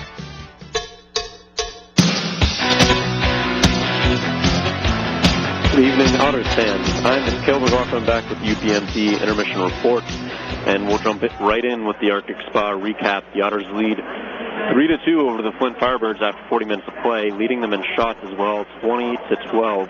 What a second period that was. I'm almost at a loss for words, but we'll get to that. In the first period, 3 goals scored within the first 2 minutes. It was more from Sherwood for Flint in the first minute, then Taylor Radish 11 seconds later. He scored. Assists go to Strome and DeBrincat to tie the game at 1. And then Jordan Sambrook less than a minute after Radish's goal. That was from Fogle and Taylor Radish himself. So the Otters left after the first period up 2-1, and DeBrincat eventually got tossed from the game after registering a bunch of minutes and penalties, including a game misconduct. Second period, 2 goals. One from Jordan Sambrook, his second of the game. He scored coming in from the point just above the hash marks. He beat Garrett Forrest on the low blocker side to give the Otters a 3-1 lead, but with 9 seconds left in the second period, Cole Sherwood on the power play scored for Flint after Troy Timpano made a huge save. Sherwood got the rebound and put it away. It's 3-2. That's where we stand heading into the third period. Lots of penalties. Colgo, who's on the score sheet tonight, along with Anthony Sorelli and Cam Lazat playing on the Otters' third pairing on the defense. Now it's time for the Out-of-Town Scoreboard, brought to you by the Sheraton Courtyard Erie Bayfront Hotels, proud sponsors. Houston and Peterborough are tied at 3 after 40 minutes of play. The London Knights, one of the Western Conference powerhouses, are tied with Saginaw Spirit at 3 after 2 periods.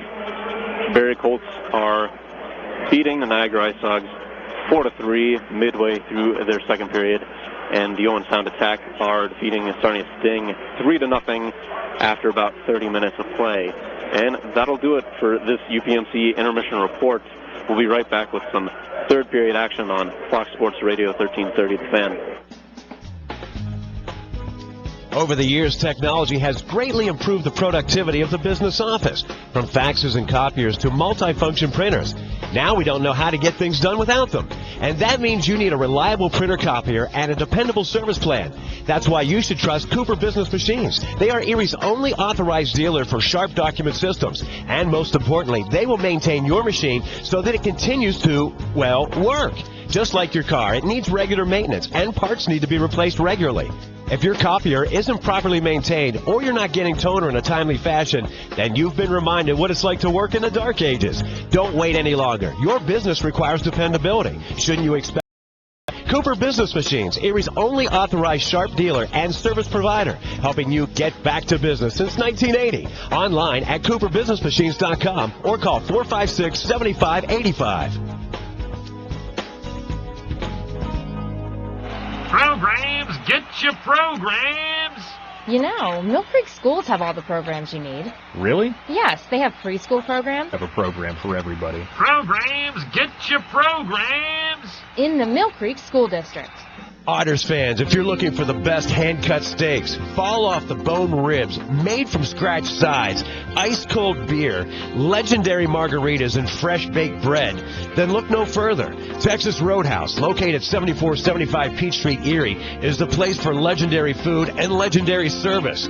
Whether you're looking for a special occasion or just a night out with good food and friends, think Texas Roadhouse. And don't forget to cut your wait time by using their famous call-ahead seating.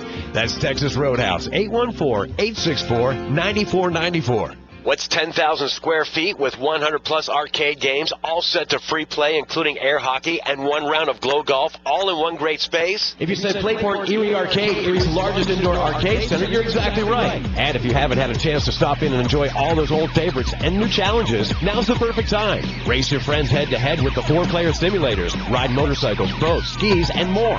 Playport has bowling, pinball, basketball, hunting games, and of course, all for a one-price admission. Come on into Playport Arcade. It's like having that feeling when you wish you were a kid again. Yeah, that's the feeling you'll get at Playport Erie Arcade. Playport is more than just an arcade. Playport is Erie's first indoor glow golf attraction. It's like walking into another world as you enter the glow golf room filled with neon and different fun obstacles at every hole. Playport is fun for all ages. And now for a limited time, grab 3 people along with yourself and take advantage of the 4-pack special. But hurry, it's only for a limited time. Playport Arcade on West 12th Street in the Big White Building just east of Peninsula. I beat my best score. I love this game.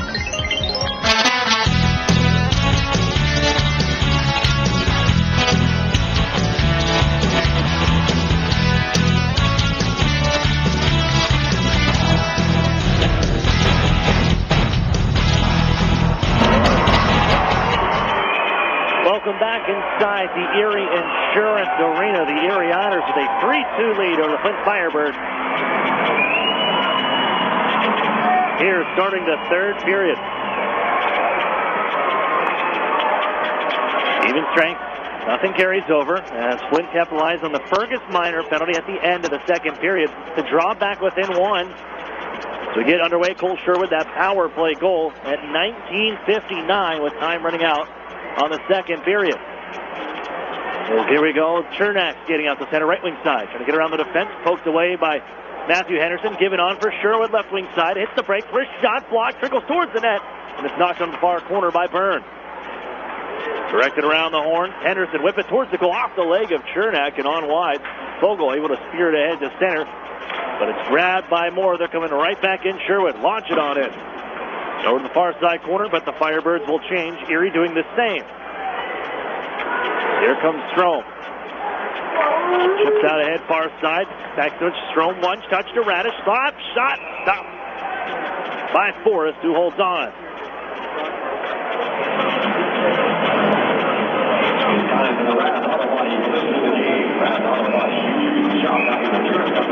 Draw to left of Garrett Forrest.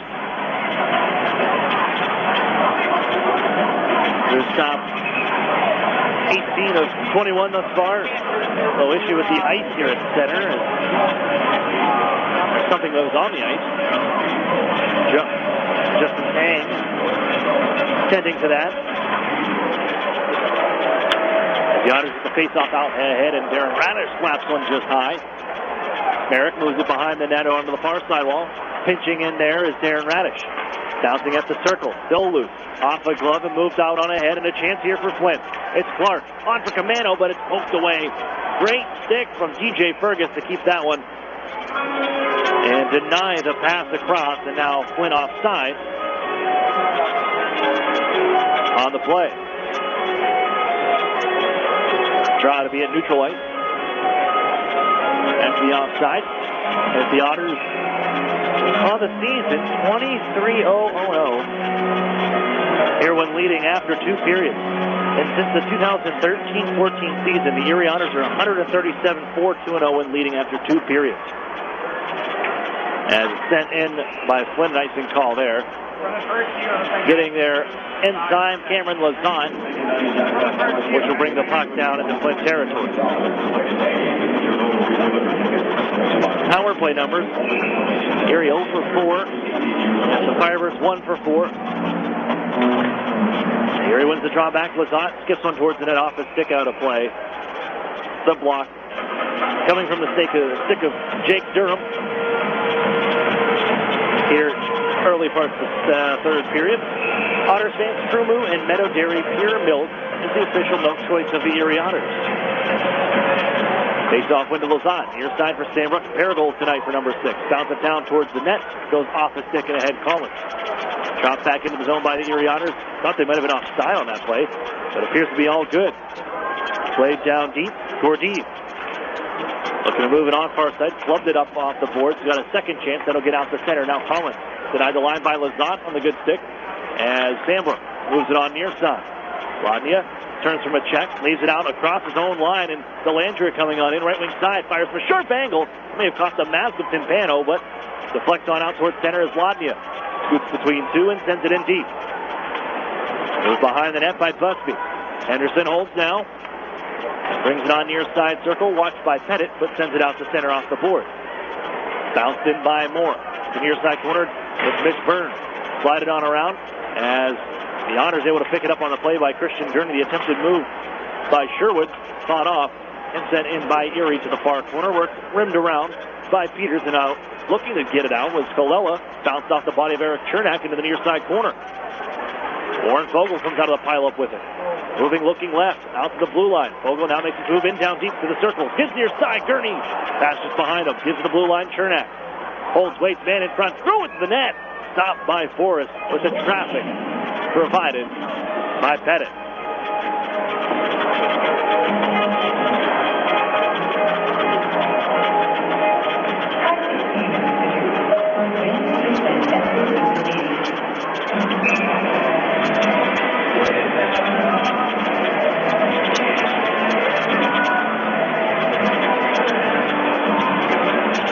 On the draw, Everett Clark got it on middle of the ice for Jalen Sparrow. Move it up on ahead, home.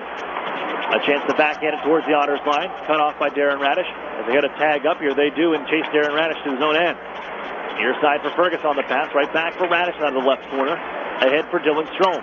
He waits for the option as Taylor Radish with some speed to the offensive zone. Pokes away nicely by Peters, who stands him up. And now can carry out the center ice. Give it ahead for Holmes. Just wide on the pass. Was directed by Timpano behind his own net. Camano gets there first. Up the near side, Peters blasted towards the goal. Deflected by Clark, but kept out by Timpano, and now Strome. Darren Radish down behind the play. The Otters working ahead. Fergus, one hit on the stick for Strome. Turned around, and now Hunter Holmes has it. On for Camano. Otters overloaded with defensemen on that far side. Maximic steps into Camano, but it's left for Smerrick walking down, left wing side. Fires, sticked away by Timpano. On to the far side corner. Jake Durham tied up. Changes behind the play for Flint. Fergus and Darren Radish trying to get this thing loose and get it moving as the reinforcements come in, but the whistle sounds as Delandria arrives at the pile-up. And a stoppage in play. 16:07 to go here. Third period.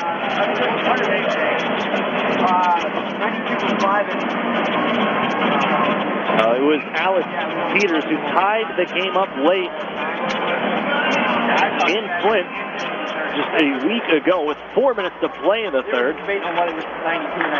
As Erie ended up winning that game in overtime on Darren Radish's goal. Late, real late in the overtime frame. Just seconds to go.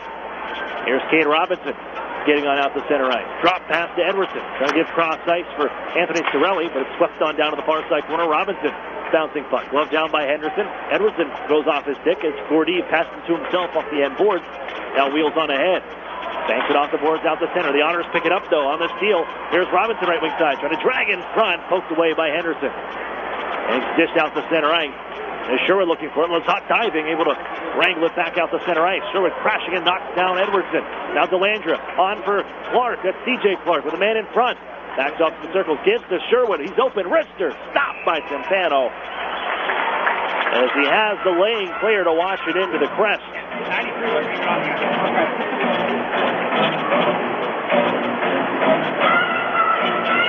And the stoppage in play with 15:14 to play in the third. Shots in the second period, 10-6. That matches the same total as the output of the first period. 20-12 after 40 minutes of play. in here, 2 apiece thus far. Erie trying to clear the zone. Pitchfork here by Mitch Byrne. Got to back up now. The Otters were leaving the zone before even getting the puck out. Now Warren Fogle flips it ahead. Peters backhands it on in. Left there, Timpano corrals it. Just moves it on for Byrne. Goes back across the green for Warren Fogle. Now Chernak will pick it up and send it out to center ice. Here's Warren Fogle poking it along. Picked up at the Otters line by Moore. Leaves it for Colella on the right wing side. Inside Erie territory. Byrne ties him up, but it's left by Busby onto the near side for Peters. He's it behind the goal for Moore. Trying to pitchfork it back out in front. Goes off the side of the cage. Got it back. Centering pass. It comes to Busby. Trying to drag. It's blocked by Fogle.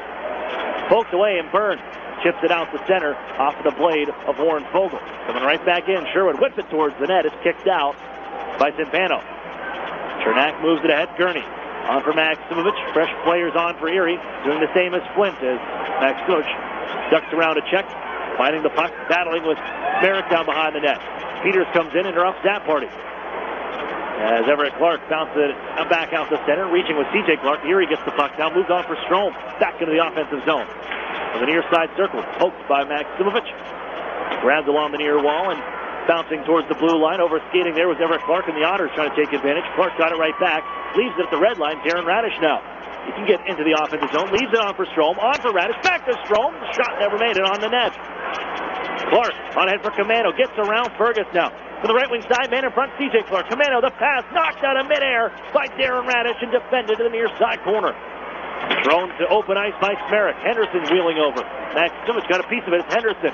Poked between his legs by Darren Radish, and here goes Taylor Radish. On for Strome, right wing side. Has the trailer. Drops it that way. Taylor Radish reaching. Puts it in behind the net. Smerrick takes a bump. Down he goes. Run into by both Strome and Taylor Radish, but they clear, and here comes Collins. Leave it on to the near side corner. Lazat just on. He'll spearhead it onto the near side corner, but he gets around as Collins and Lazat battling away near side. Down again goes Lazat, but knocks it onto the near corner. Fibbs. Lazat steps in front of that pass.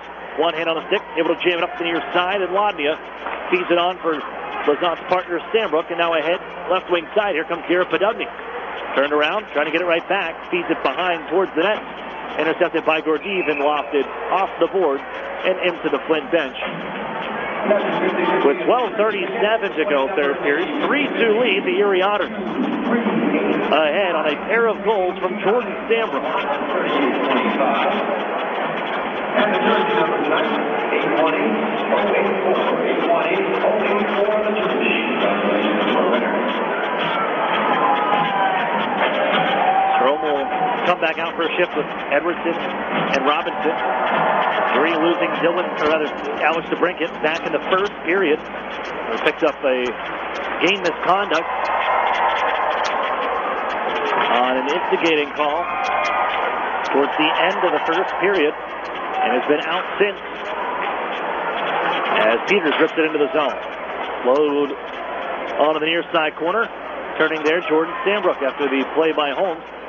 Up the wall, Edwardson stops it, run into it, dash around. Here's Holmes, the play towards the net, sticked away by Timpano. Back to it, the foot race won by Flint. Peters with it, throw it towards the net wide. Over the stick of Busby, pinched in. Edwardson over skates as well as they slide it on for Sambrook. And out ahead, now Dylan Strome takes control from neutral ice. Right wing side, makes the move himself. Poked away by Peters, throws it in front, looking for Robinson. It comes back to Strome. Left out at the left wing circle, pushed ahead. Here's Cole Sherwood. Made it a one-goal game with 9 seconds on the clock in the second period. Wrist shot, blockered away. Settles behind the net. Burns slides it along.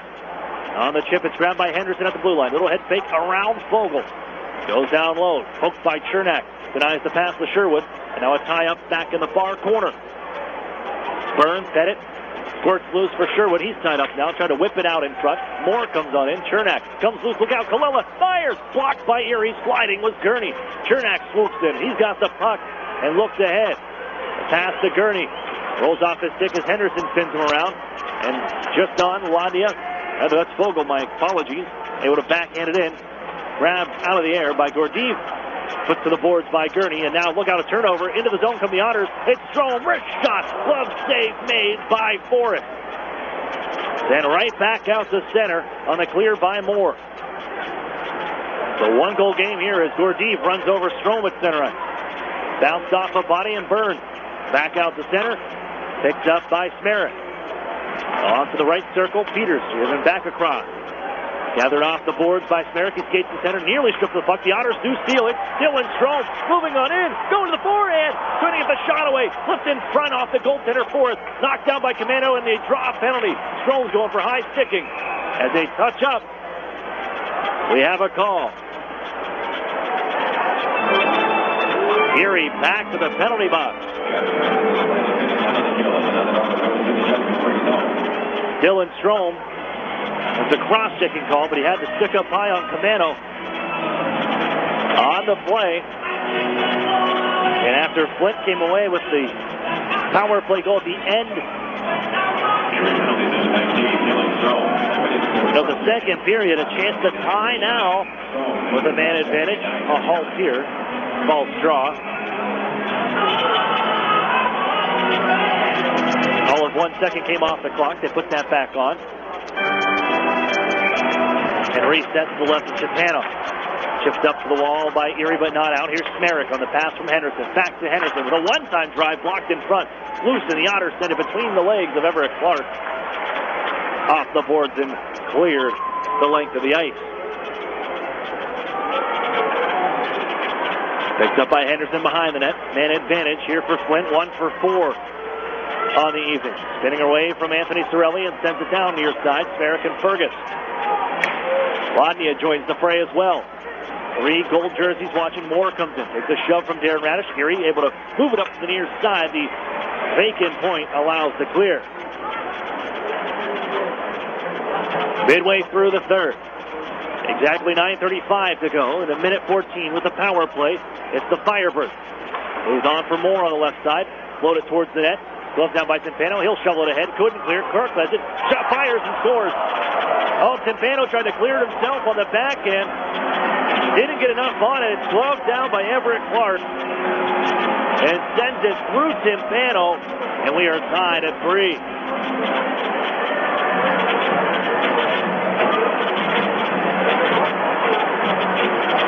Clark's 12th of the season. The Overager.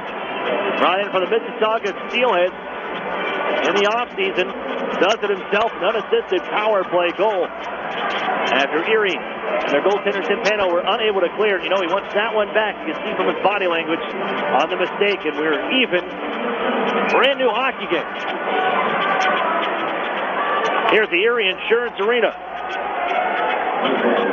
Chance as Peters knocks it on far side away from Vogel. And here comes Sherwood. Ducks around the check from Byrne. Flying on down to the far corner. Taken away by Chernak. Moves on ahead. Christian Gurney that passes behind him. Gordiz plays it back towards the Otters net. Rolls in the far corner with 9 minutes to go. Here's sellout crowd again for the Erie Otters. 6,067 on hand at the Erie Insurance Arena. Now see themselves with a 3-3 hockey game. Busby angled up the near side.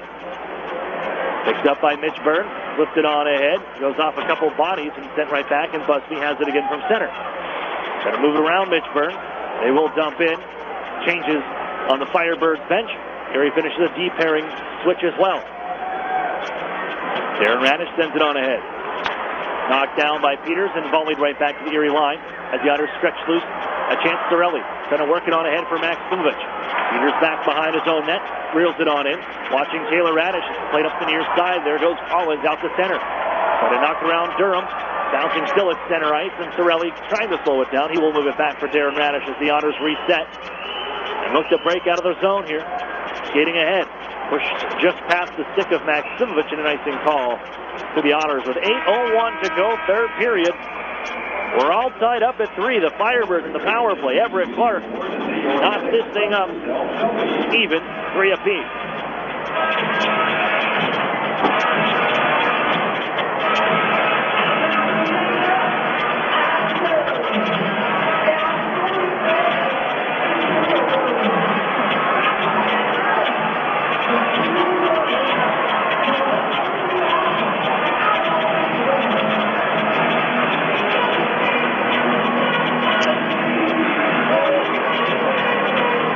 Fans meet our neighbors at the new Arena Bar and Grill located at 723 Front Street. It's your official before and after game meeting place.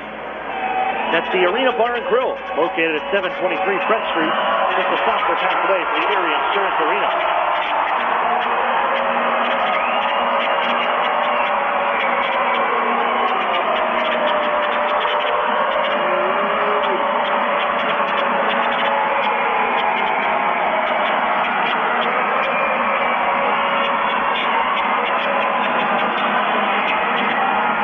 Up at 3, 8:01 to play in the third. Firebirds and Otters, and they have been tight every matchup. Close as Merrick fires one off a body in the near side corner. Picked up, look out, backhander in front by C.J. Clark wide to the goal mouth. He got loose, and the Otters now up to center ice. Darren Radish moving on in. Flip it, he'll chase, but it's scooped up by Forrest. And held on to. Face-off upcoming.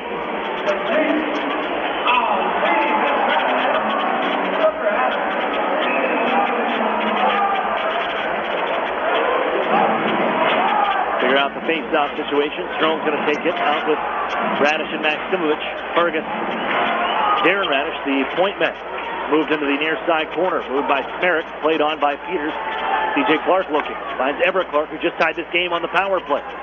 Off the handle at the Otters blue line. There he dishes that way. Dumped in by Merrick again. Their tag up. All good. He peels off. I thought they would have been offsides. They tagged up. I thought they were good. Otters escape out to center. Only to be sent right back in. Cepeda plays it off his own net. Fired around by Darren Radish. Looking was Garrett Podubny, but it's blasted one more time to the Otters corner by Smerrick. Fergus wheels up on ahead. Man on his back, Camano. Flint Firebirds got to give a ton of credit. Not giving up. Even after you see the score, saw the Otters were the 8-0 victory over the Ottawa 67s the other night. Flint is making Erie work. They're having a hard time here, considering the quality chances they did last night. Cole Sherwood out of his own end. Failed on the flip. Grabbed by Ladnia. Scoots around Sherwood. Fires. It's blocked by Busby out of play. Draw to the right of Garrett Forrest upcoming. 6:39 to go in the third. In a 3-3 hockey game.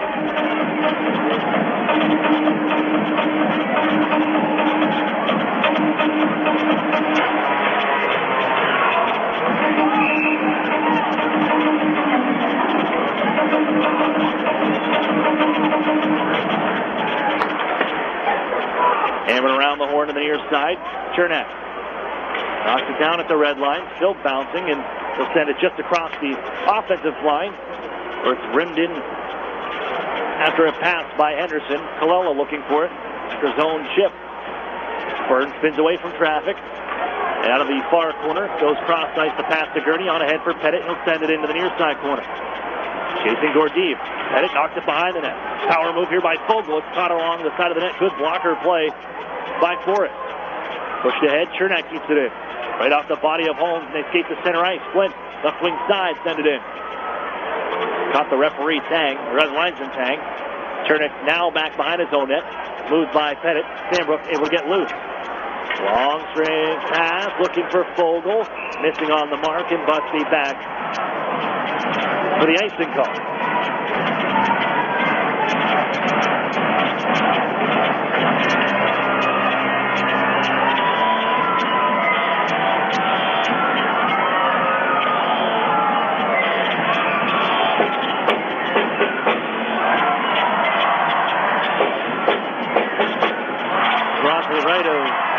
Otters Timpano. They win it back. Flint in control. C.J. Clark up the near side of shot from Smerrick. Blocked in front. Chernak just fearlessly stepped in front of it. Was unable to clear. Gurney, though, able to find the puck at the point.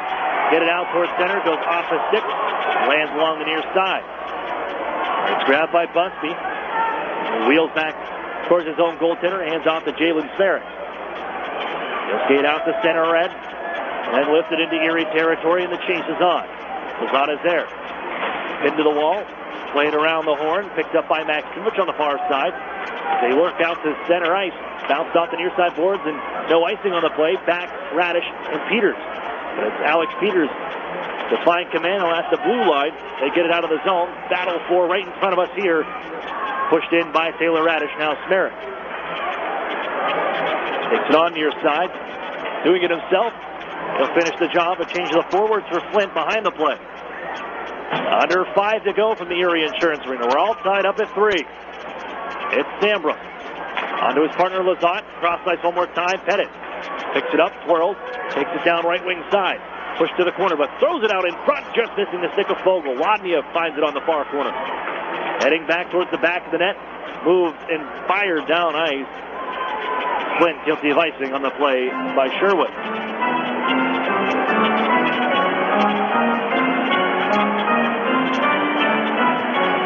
.421 left here at the Erie Insurance Arena.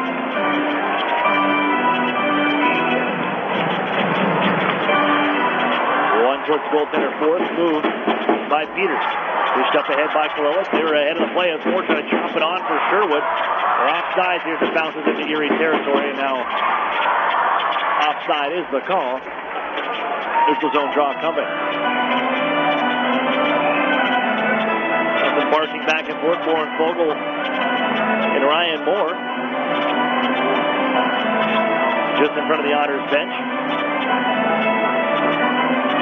As Kyle Pettit will take the face-off duty. Fogle line up to his left. They continue to jaw away at each other. Moore and Fogle. Fogle battling with Sherwood. Escapes with that off the wall. Gets around Moore. Fogle chips it and chases himself. Turns around Henderson. As it's fired in the end boards. Darren Radish pinches in from the corner. On the near side, Colella trying to take it away. Crashing in, Warren Fogle.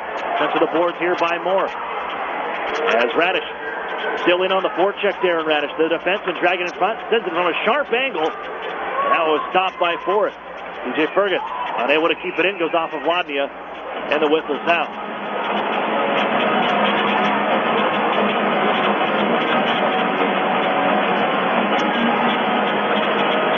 Draw just in front of us here with 3:41 to go.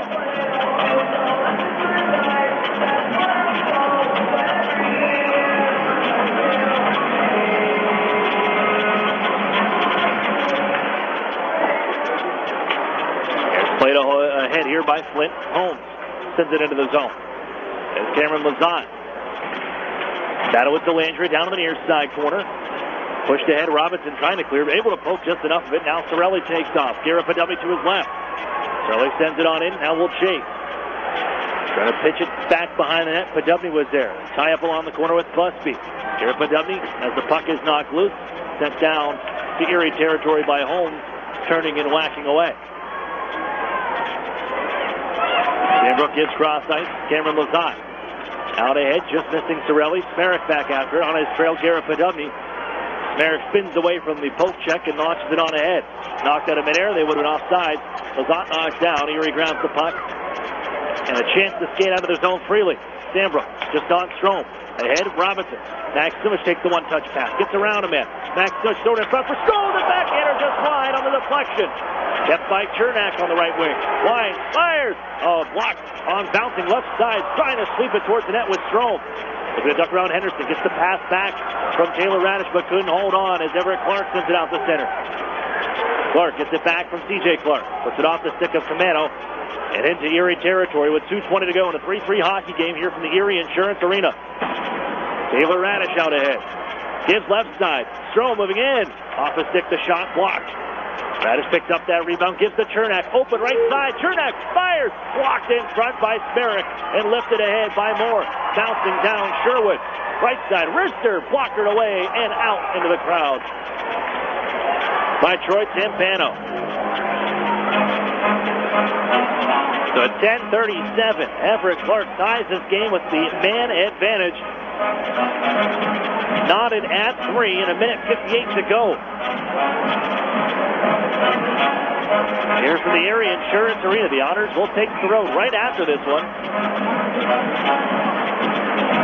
We'll see the Kitchener Rangers in Kitchener at the Odd at 2 p.m. as the faceoff is won onto Timpano. He'll just cover, will reset, do it again to his left.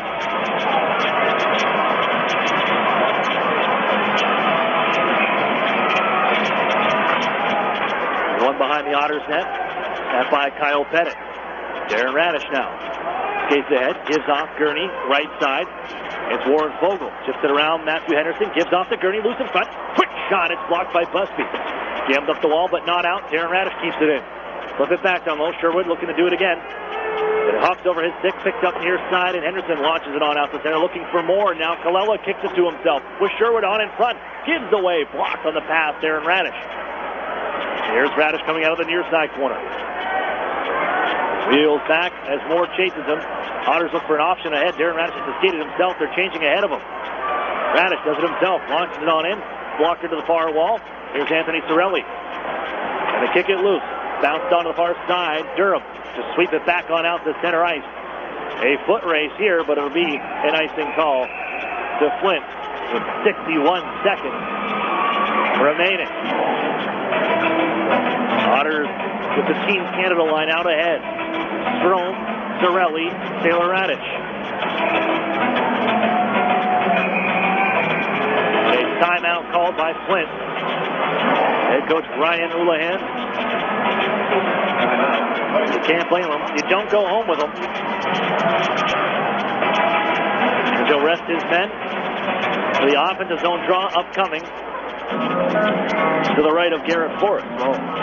We opened the scoring 58 seconds into the game. Ryan Moore with his 22nd from Cole Sherwood. The Otters answered 11 seconds later. Taylor Radish with his 26th of the year. And the Otters taking the lead 51 seconds later on Jordan Sambrook's first of the night.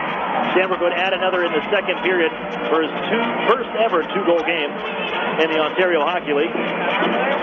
Only to be matched by Cole Sherwood in the second. With 9 seconds left in the period, 3-2 after 2. Makes our way into the third. And midway through on the power play, Everett Clark gloves down the attempted clear by Timpano and puts it home. Knotted at 3, which leads us to here in the final 61 seconds. Sorelli against Clark. Clark got it on the far corner. Hammer around the near side boards as Chernak keeps it alive. An attempted clear by Smerrick, followed up by Peters, and out to center it goes. Here comes the chance. Rifled on far side. Off a body by Durham. It bounces onto the near side wall. And Taylor Radish takes control. Drops it off for Chernak. 40 seconds to play. Strome, one touch on Sorelli. Gets in the zone. Floats it on for Taylor Radish. Wrist shot. Stopped by Forrest. As the Ashburn, Virginia native, making the save. Draw stays in the offensive zone. Erie bringing out some offensive defense in the joint. Sorelli, Strome, Taylor Radish still ahead. Sambrook and Darren Radish, the point men. A couple of right-handers. It's won by Everett Clark, hammered up the near side boards. It's up by Sorelli. They keep it alive. Poked down further by Taylor Radish. Smerrick pins him along the wall. Still float up the near side. Gloved down by Sambrook. Floats it down low. Knocked away by Smerrick, who controls down more ahead of the play. Can't get it to him. 15 seconds to go. Bounced into the Otters zone. 15 seconds. And a 3-3 game. Looking at overtime as the Otters looking for a final rush. Dylan Strome wheeling on in. Poked away. Sherwood fires on out the center. Darren Radish is there. As he holds, chips it in. We're going to head to the extra frame. Overtime from the Erie Insurance Arena is next after this minute break on Fox Sports Radio 1330, The Fan.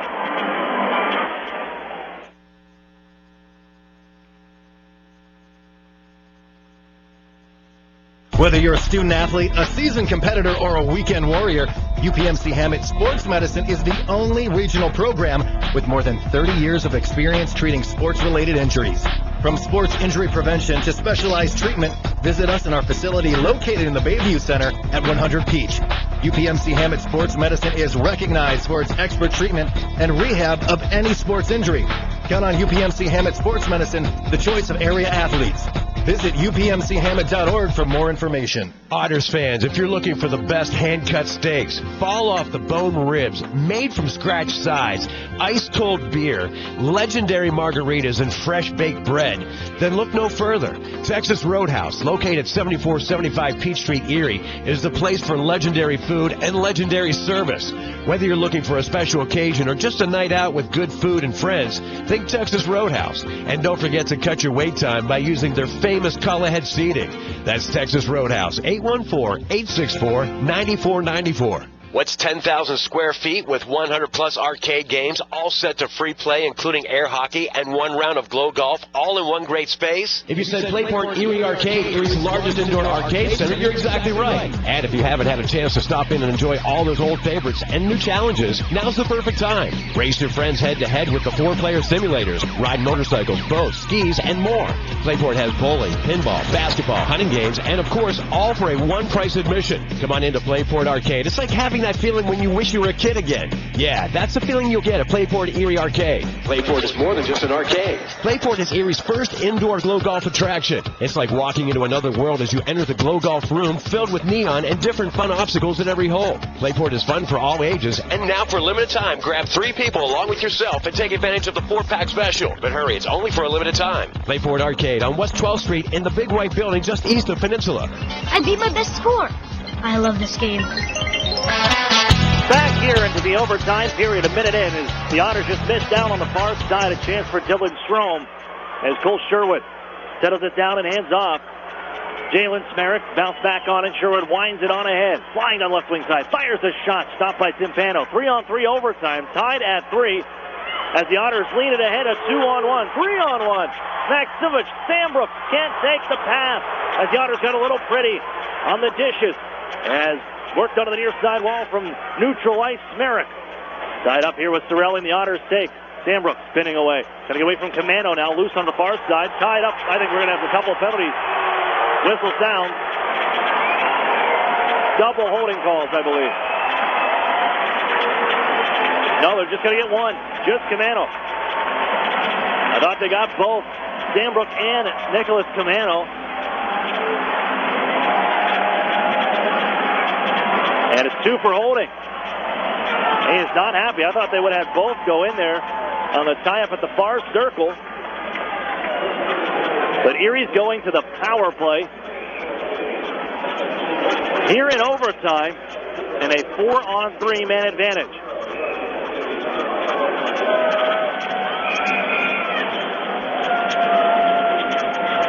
Erie going to wait. They put out a line. They're going to call a timeout. You got the extra. You got your timeout. He said, may as well use it, because guess who started? It was Strom, Radish. You already used Sorelli. You were going to tire those guys out, so they get a break. And they'll be out to use the power play. 4-on-3 in overtime. Here with 3:36 to go in the 3-on-3 overtime period.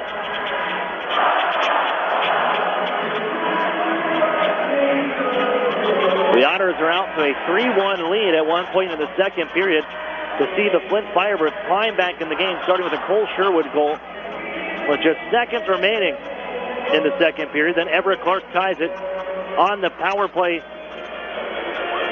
in the third, unassisted.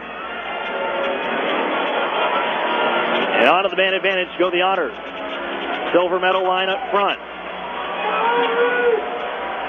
As a face-off is one back, stick broken. It was played for Clark. He gets a new stick. The Otters are barking away. They wanted a call, despite the stick broken in half and then moved back on the face-off win from Everett Clark. But here's Darren Radish, the overtime hero the last time between these two teams. Tied up by Smerrick in the far side corner. 3-on-2, the battle in that corner. Erie with a 4-on-3 power play, still trying to knock that puck loose. Great penalty killing from Smerrick. Just keeps it rolling in the far corner and tied up. Erie trying to get that thing loose if they can. Finally pry it out and give it to the blue line for Strom. Walks along the line, gives out to Darren Radish. Somebody lost a glove. That was Anthony Sorelli. Strom, the left-hander, top of the circle. Gives down low for Sorelli. Back up top, Strom doesn't shoot. Hands off Darren Radish. One-timer, pad stop by Forrest.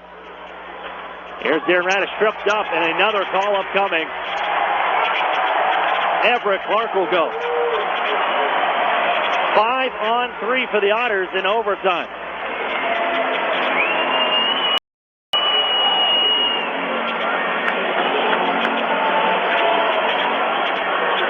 Draw stays inside. Clark to the box, who had tied this game, has been their go-to face-off man here tonight. 14 of 25. He had one. Unavailable to them now. Colella will take it. Pettit on the faceoff. One by Taylor Radish. Gives to Strom. Doesn't shoot. 5-on-3. Power play for Erie. Here's Darren Radish. One-timer kicked out. Lodnia to the goal. It's blocked. Lodnia got it right back. Holding for the far half ball. Darren Radish, center point. Moves on in. Doesn't shoot. Gives to Strom. One-timer off the crossbar. Taylor Radish has it. Strom settles down. Darren Radish, one-timer. That one flipped high. Now Dylan Strom from the near side wall. 5-on-3 Erie in an overtime period. Shot is blocked by Smerrick. Darren Radish gives off to Taylor Radish. Then open things up. Taylor Radish to Strom near side. Waits. Holds from the face-off dot. Backs up now. Gives to Taylor Radish. Oh, the stick failed him on the shot. Erie holds in. 24 seconds. 5-on-3. Strom walks in. Wrister off the side of the cage. Pettit put to the wall. As it's tied up along the far side. Dug out by Ivan Lodnia. Darren Radish. Time to get down 5-on-3. Here in overtime. 3-3 the score. Darren Radish. Dylan Strom at the face-off dot. Waits. Throws it across. No dice on the one-timer. Taylor Radish now. Dylan Strom walks in. Fires. Blocks. Pettit. Pulls away by Peters before he can put it home. And then cleared by Camano. 4-on-3. Erie with the man advantage for 42 seconds. Given to Dylan Strom. Just on. Warren Fogle bursts the speed left wing side. Trying to back down Busby. Couldn't put it in front. Pass was taken away and then tossed out of play by Henderson. Oh, goodness. Matthew Henderson. Delay of game. Erie back to 5-on-3. Strom doubled over. You can tell these guys are gassed. That top unit. But 3 penalties to Flint here in the overtime period. This game has been plagued by penalties all night long. And it's the Otters 5-on-3 for 34 seconds. A minute 15 left in overtime. Tied at 3. Sorelli will take the draw for Erie. Tied with Colella. Swept onto the near side. Merrick will clear. Settled behind the net by Timpano as the Otters. Darren Radish will swoop through and will bring it ahead. Radish. Overtime hero just 8 days ago. On for Strom. Given across. Intercepted by Smerrick. Oh, he read that one the whole way. The attempted pass for Taylor Radish. Lodnia will wheel. Out from his own end. Into the offensive zone left side. Protecting the puck. Sorelli. Darren Radish now. Moves on in. Hands off to Strom. Fires. Blocked. The puck's behind the net. Strom. One man out of the box. It's 5-on-4. Taylor Radish now. Erie's power play. 0 for 6. Thrown in front. Poked away by Smerrick as he tries to guide it up the near side with 30 seconds to play in overtime. Given on left wing side. Ivan Lodnia gets back in. Drops it off for Strom. Overloaded are the Otters on the left side. They put it behind the net. Pushed up to the blue line. Darren Radish keeps it in. Dylan Strom. Right side. Lodnia walks in. Hands off to Taylor Radish. Save made by Forrest. Back in front by Sorelli. Nudged ahead. Kept in nicely by Strom. 7 seconds to play. Here's Strom. Taylor Radish got to shoot. Near side. Lodnia fires. Diving save. Kicked away by Smerrick. And we're going to a shootout. Well, the Otters gave everything they could. In the overtime period, 5 shots on goal. Mostly all on the power play for the overtime period. But Erie unable to tally, and we need a shootout from the Erie Insurance Arena. We'll step for another break. When we come back, we'll have a decision from the Erie Insurance Arena. We'll be back on Fox Sports Radio 1330, The Fan. Hey, who knew Gus, the second most famous groundhog in Pennsylvania, could play hockey? Well, I have to do something in the winter. And Joel's game winner was a 1 in a million shot. Like All the Money Millionaire edition. Yeah, the new game from the Pennsylvania Lottery, with top prizes of $1 million. It's a real game changer. Keep on scratching. Players must be 18 or older. Please play responsibly. Benefits older Pennsylvanians every day. Programs, get your programs.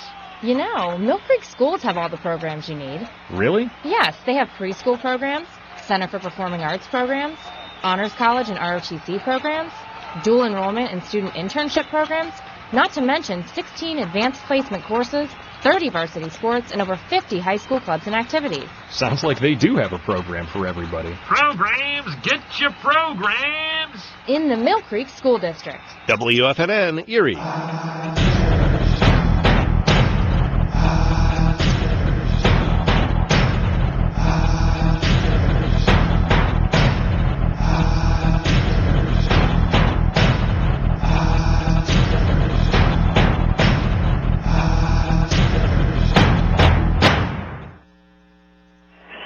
Welcome back here inside the Erie Insurance Arena. Couldn't find a winner in overtime or regulation. It's on to a shootout from the Erie Insurance Arena.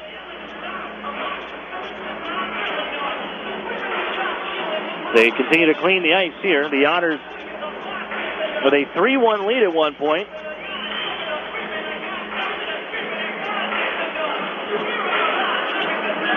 Jordan Sambrook with a pair of goals to put the Otters ahead.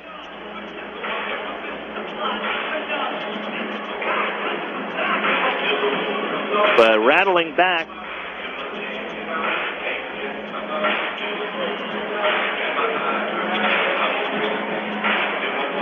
Come the Flint Firebirds to tie things up at 3. Cole Sherwood with seconds left in the second period made it 3-2.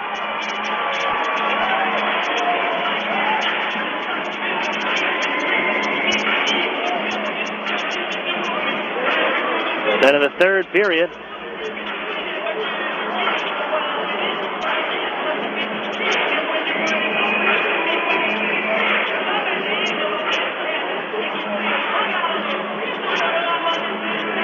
Everett Clark ties the game up.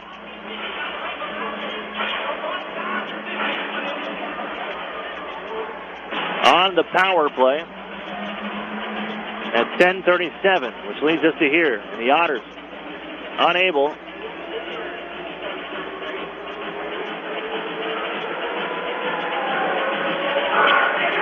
to score and capitalize on a 5-on-3 power play for much of the overtime frame.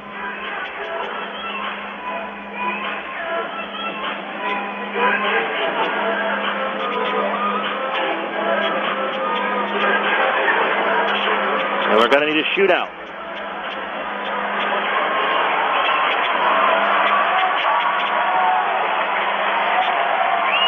Timpano versus Forrest.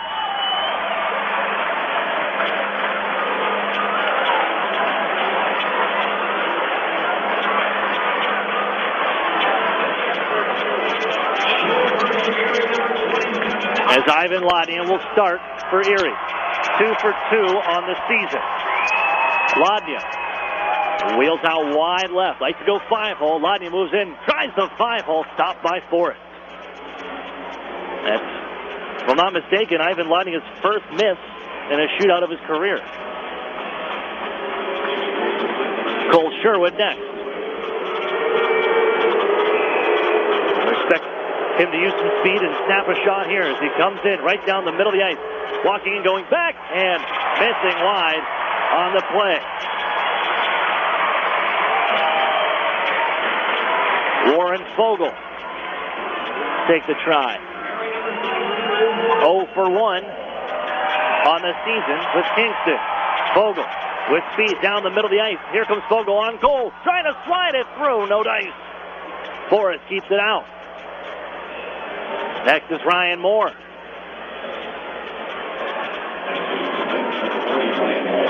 Moore opened the scoring 58 seconds in. He'll use it. Pick up the puck at center. Comes out right, now moves to the middle of the ice. Puts on the wrist with the backhander. Glove saves Timpano. I believe Torelli, no, they're going Strome.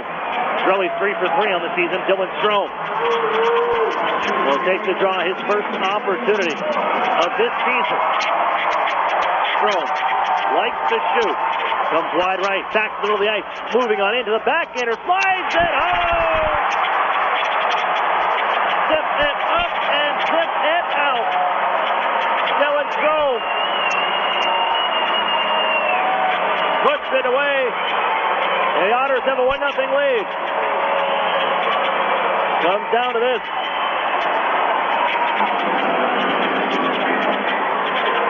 Camano must score here. Camano right down Main Street, slows down, fires, it's stopped by Quintano.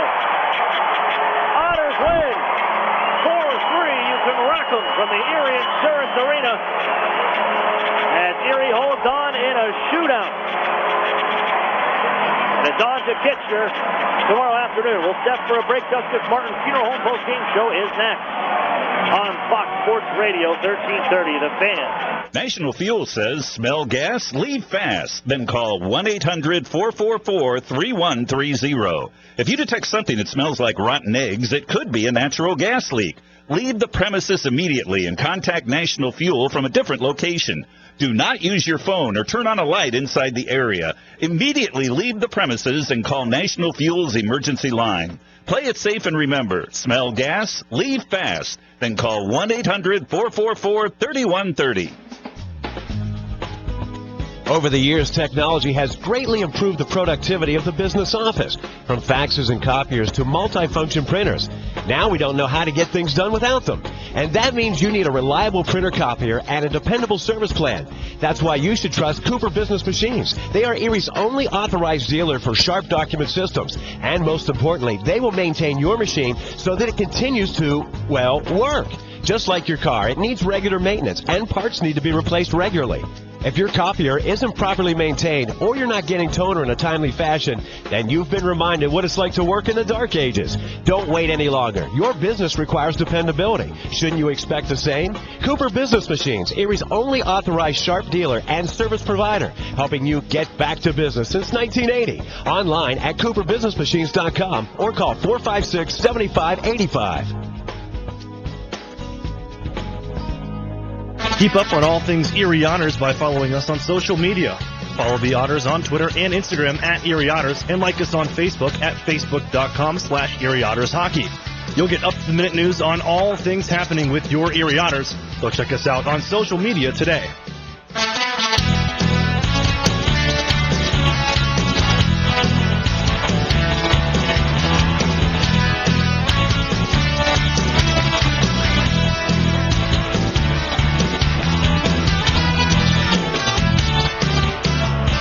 Welcome back here inside the Erie Insurance Arena where the Erie Otters able to hold on here at the end and into a shootout where Dylan Strom able to capitalize, going 5-hole on Garrett Forrest as it drifts into the back of the net, and the Otters take the shootout 1-0, despite all the opportunities they had on the power play, especially in overtime.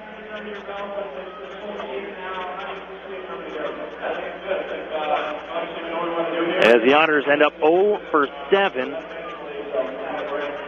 on the power play. They give up 2 power play goals as they're able to hold off 4-3 the final from the Erie Insurance Arena in front of 6,067. I'm Aaron Cooney. This is the Duskus Martin Funeral Home Post-Game Show. Duskus Martin working tirelessly to give your loved ones dignity. And into our Arctic Spas recap. In the first period, 58 seconds in, Ryan Moore. After the Otters defend Cole Sherwood, they tried to split between the Otters defense. It's poked off of his stick and rolls onto the left side where Ryan Moore gets behind the D and pipes it home. 1-0 Flint. But the Otters just with authority answering back 11 seconds later. Tic-tac-toe to Brinkett. On to Dylan Strom. In front to Taylor Radish. No chance for Garrett Forrest. Otters tie the game. And then 51 seconds after that, Jordan Samrock with his first of the night. From Taylor Radish and Dylan Strom. At 2 minutes in the Otters lead, 2-1. Go to the second period. Actually, before we get to that, at the end of the first is where we saw a whole bunch of penalties. I mean, it was madness out there, really. As Alex DeBrincat goes after Ty Delandria, draws him off his game, just wailing away, drops the glove, starts a fight as DeBrincat gets 5 minutes for fighting, the major penalty, an instigator, and a misconduct to the instigator, a game misconduct. He's done for the night. We only played about 15 minutes at that point. So Erie no DeBrincat the rest of the way out. But in the second period, they capitalize shortly after a power play ends. Jordan Sandbrook, just a centering pass, harmlessly goes off a skate and banks into the back of the net. 3-1 Erie ahead. But with 10 seconds left in the second period, and on the power play are the Flint Firebirds as the Otters make a nice play. Timpano comes up with a huge stop on Everett Clark from in tight. And as it's whacked out of midair by Cameron Lazat, the Otters couldn't clear. It's picked up by Jalen Smerrick. He sets up Cole Sherwood for a rifling shot, one-timer. It heads home top shelf, 3-2, before time can expire on the second. Into the third period we go. And the Otters, again on the penalty kill, gave up 5 power plays. The Otters had 7 themselves and couldn't capitalize on any of them. But Erie backed up in their own zone as it's dumped in. Timpano decides to move it himself. Didn't get enough on the attempted flip where it's gloved down by Everett Clark and sends it through the Otters goaltender Timpano. And we're all tied up at 3 at 10:37. In overtime, nobody could score. In fact, the Erie Otters heading to the man advantage for the final 3:30, roughly, of the overtime period. As Flint continued to fill the box, and the Otters just couldn't get it past Garrett Forrest. They had 5 shots on goal in the overtime period, 31 on the game. But the power play, powerless for the Erie Otters with all that talent, goes 0 for 7 tonight as we needed to go to a shootout. Lodnia no for the Otters in the first attempt. Cole Sherwood kept at bay by Timpano. Warren Fogle trying to go 5-hole. Once again, the Otters actually went 3 straight attempts at 5-hole. Couldn't connect as Ryan Moore is stopped by the glove hand of Timpano. Comes down to Dylan Strome, who usually goes shot, as he weaves his way down the middle of the ice, just softly lets this one go as he fakes the poke check, outbeats it, and the puck slides through Garrett Forrest and across the line. The Otters have 1-0 lead in the shootout, and Camano has to score to keep this thing tied and continue it on to another round, but Camano unable to do so. Timpano comes up with the stop, and the Otters prevail on home ice once again, 4-3. But I'll tell you what, aside from last night, you had 2 out of 3 games, since all the trade acquisitions, at times the Otters have not looked good. They weren't very good against Kitchener Tuesday, in my opinion, still came away with a 6-3 victory. Absolutely dominant last night. And then come into here, and a team that comes in, wanted to punch you in the mouth. They did so quite a few times. Got the Otters off their game. And you saw it there with DeBrincat being ejected in the game misconduct, but the Otters still find a way to win, which is, the most important thing, but it's going to take some time to get this all together with the Otters and the new acquisitions.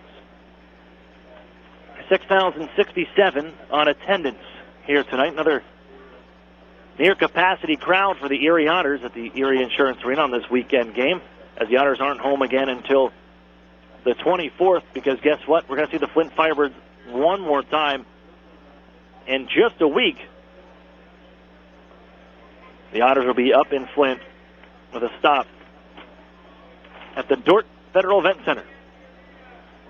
We'll see the Sarnia Sting next Friday, but before that, the Kitchener Rangers tomorrow afternoon at 2 p.m., 1:45, with the pregame show, which works out perfectly since they changed the time of the Steelers game. Not playing that until a prime time start.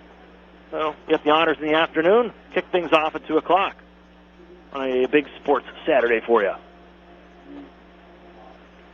Taking a look at tonight's Ironworkers local union number 3's Ironman of the game with tonight's 3 stars. Third star from the Flint Firebirds, Cole Sherwood, a goal and an assist for the Firebirds on the evening. Second star, Jordan Sandbrook with a pair of goals, his first 2-goal game of his career in the OHL. And the first star, Dylan Strom. 2 assists, the only goal in the shootout as the Otters take the shootout 1-0. As the Otters prevail 4-3 over the Flint Firebirds. That's going to do it for us. We're going to pack up. We're getting on a bus and we're heading to Kitchener here tonight. As I want to thank Caleb McLaughlin and John Kleiner back in studio. I'm Aaron Cooney saying so long.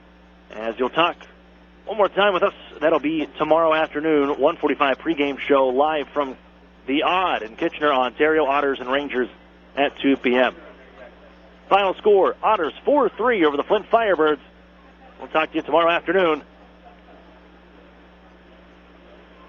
Right here on your home of Otters hockey, Fox Sports Radio, 1330, The Fan. Yay, thanks, Aaron. 9:46, Fox Sports Radio, 1330, The Fan. John Clary, Boston Store, Aaron Cooney and Caleb McLaughlin at Erie Insurance Arena. Your Erie Otters victorious just now in shootout fashion, might I add. FSR back on here shortly, but before that, we'll give it to DJ Dennis on 100 Songs of Zion. We'll give it to him tomorrow morning at 5 until 10 a.m. I'll give myself the opportunity to tell you Songs of Zion is indeed Erie's single oldest locally produced, locally hosted radio show, commercial radio that is. Dennis had announced it's February 1967, going to be 50 years next month for Songs of Zion. Started as a half-hour show, and long since evolved into the 5-hour program. I trust you enjoy some of each weekend. Meantime, tomorrow morning, 5 till 10, Songs of Zion, Dennis Hunter, here on Fox Sports Radio, AM 1330, The Fan, and only here. Fan weather now for meteorologist Dan Zavosian and Jet for Weather Authority. Cloudy then, decreasing clouds overnight. Low 21 Erie, 15 and 19 inland and mountains. West winds are coming northwest at 3 to 8 miles per hour. Church tomorrow partly cloudy to mostly sunny, high 32 to 36. Wind west to northwest, 3 to 8 miles per hour. Tomorrow night, partly cloudy, low 23 Erie, 17 to 20 inland mountains, winds light and variable. So, seasonal, but eventless as far as outlook. Monday, milder, rain showers possible for Martin Luther King Day, might add. Monday's high of 44. Right now, sunny historic Boston, Storehorn, downtown Erie, 28 degrees. And that'll do it for yours truly, John Clare. There's anything to say for your patriot, your patient, your fanhood. Take care of yourselves, take care of each other. God bless them all, the good stats be yours. It's been Erie Otters Hockey on Fox Sports Radio, 1330 The Fan. Worldwide on the OttersHockey.com. Super Bowl week, we've heard that Johnny Manziel is charging for autographs and selfies. I wonder what that will be like. Wow, oh my God, it's Johnny Manziel. I want a selfie. $50, okay. This guy smells like bourbon and Febreze. And why does he have so much glitter on his face? And crotch. Oh God, I think he just farted. Cheese! I feel like getting freaky. You thinking about getting freaky?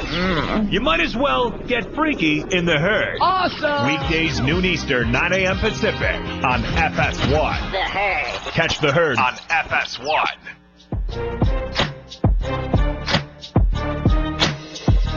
It's the Broussard and No Show here on Fox Sports Radio. Coming to you from the Geico Studios. What does it mean when Geico says just 15 minutes could save you 15% or more on car insurance? Means you probably should have gone to Geico.com 15 minutes ago. It sounds like the generic in the club. It does. What is that? They were trying to be in the club, but I think they were in the meadow or something like that. What is it? They were on the velvet ropes, not quite in the club. I think that was the first. Where you get that beat, Ryan? What was that, man? That's you That was in the- your basement. That was the That's first him track in his basement Usher- on his Casio. I'm in some His tracks, Casio baby. keyboard. Making them tracks, son.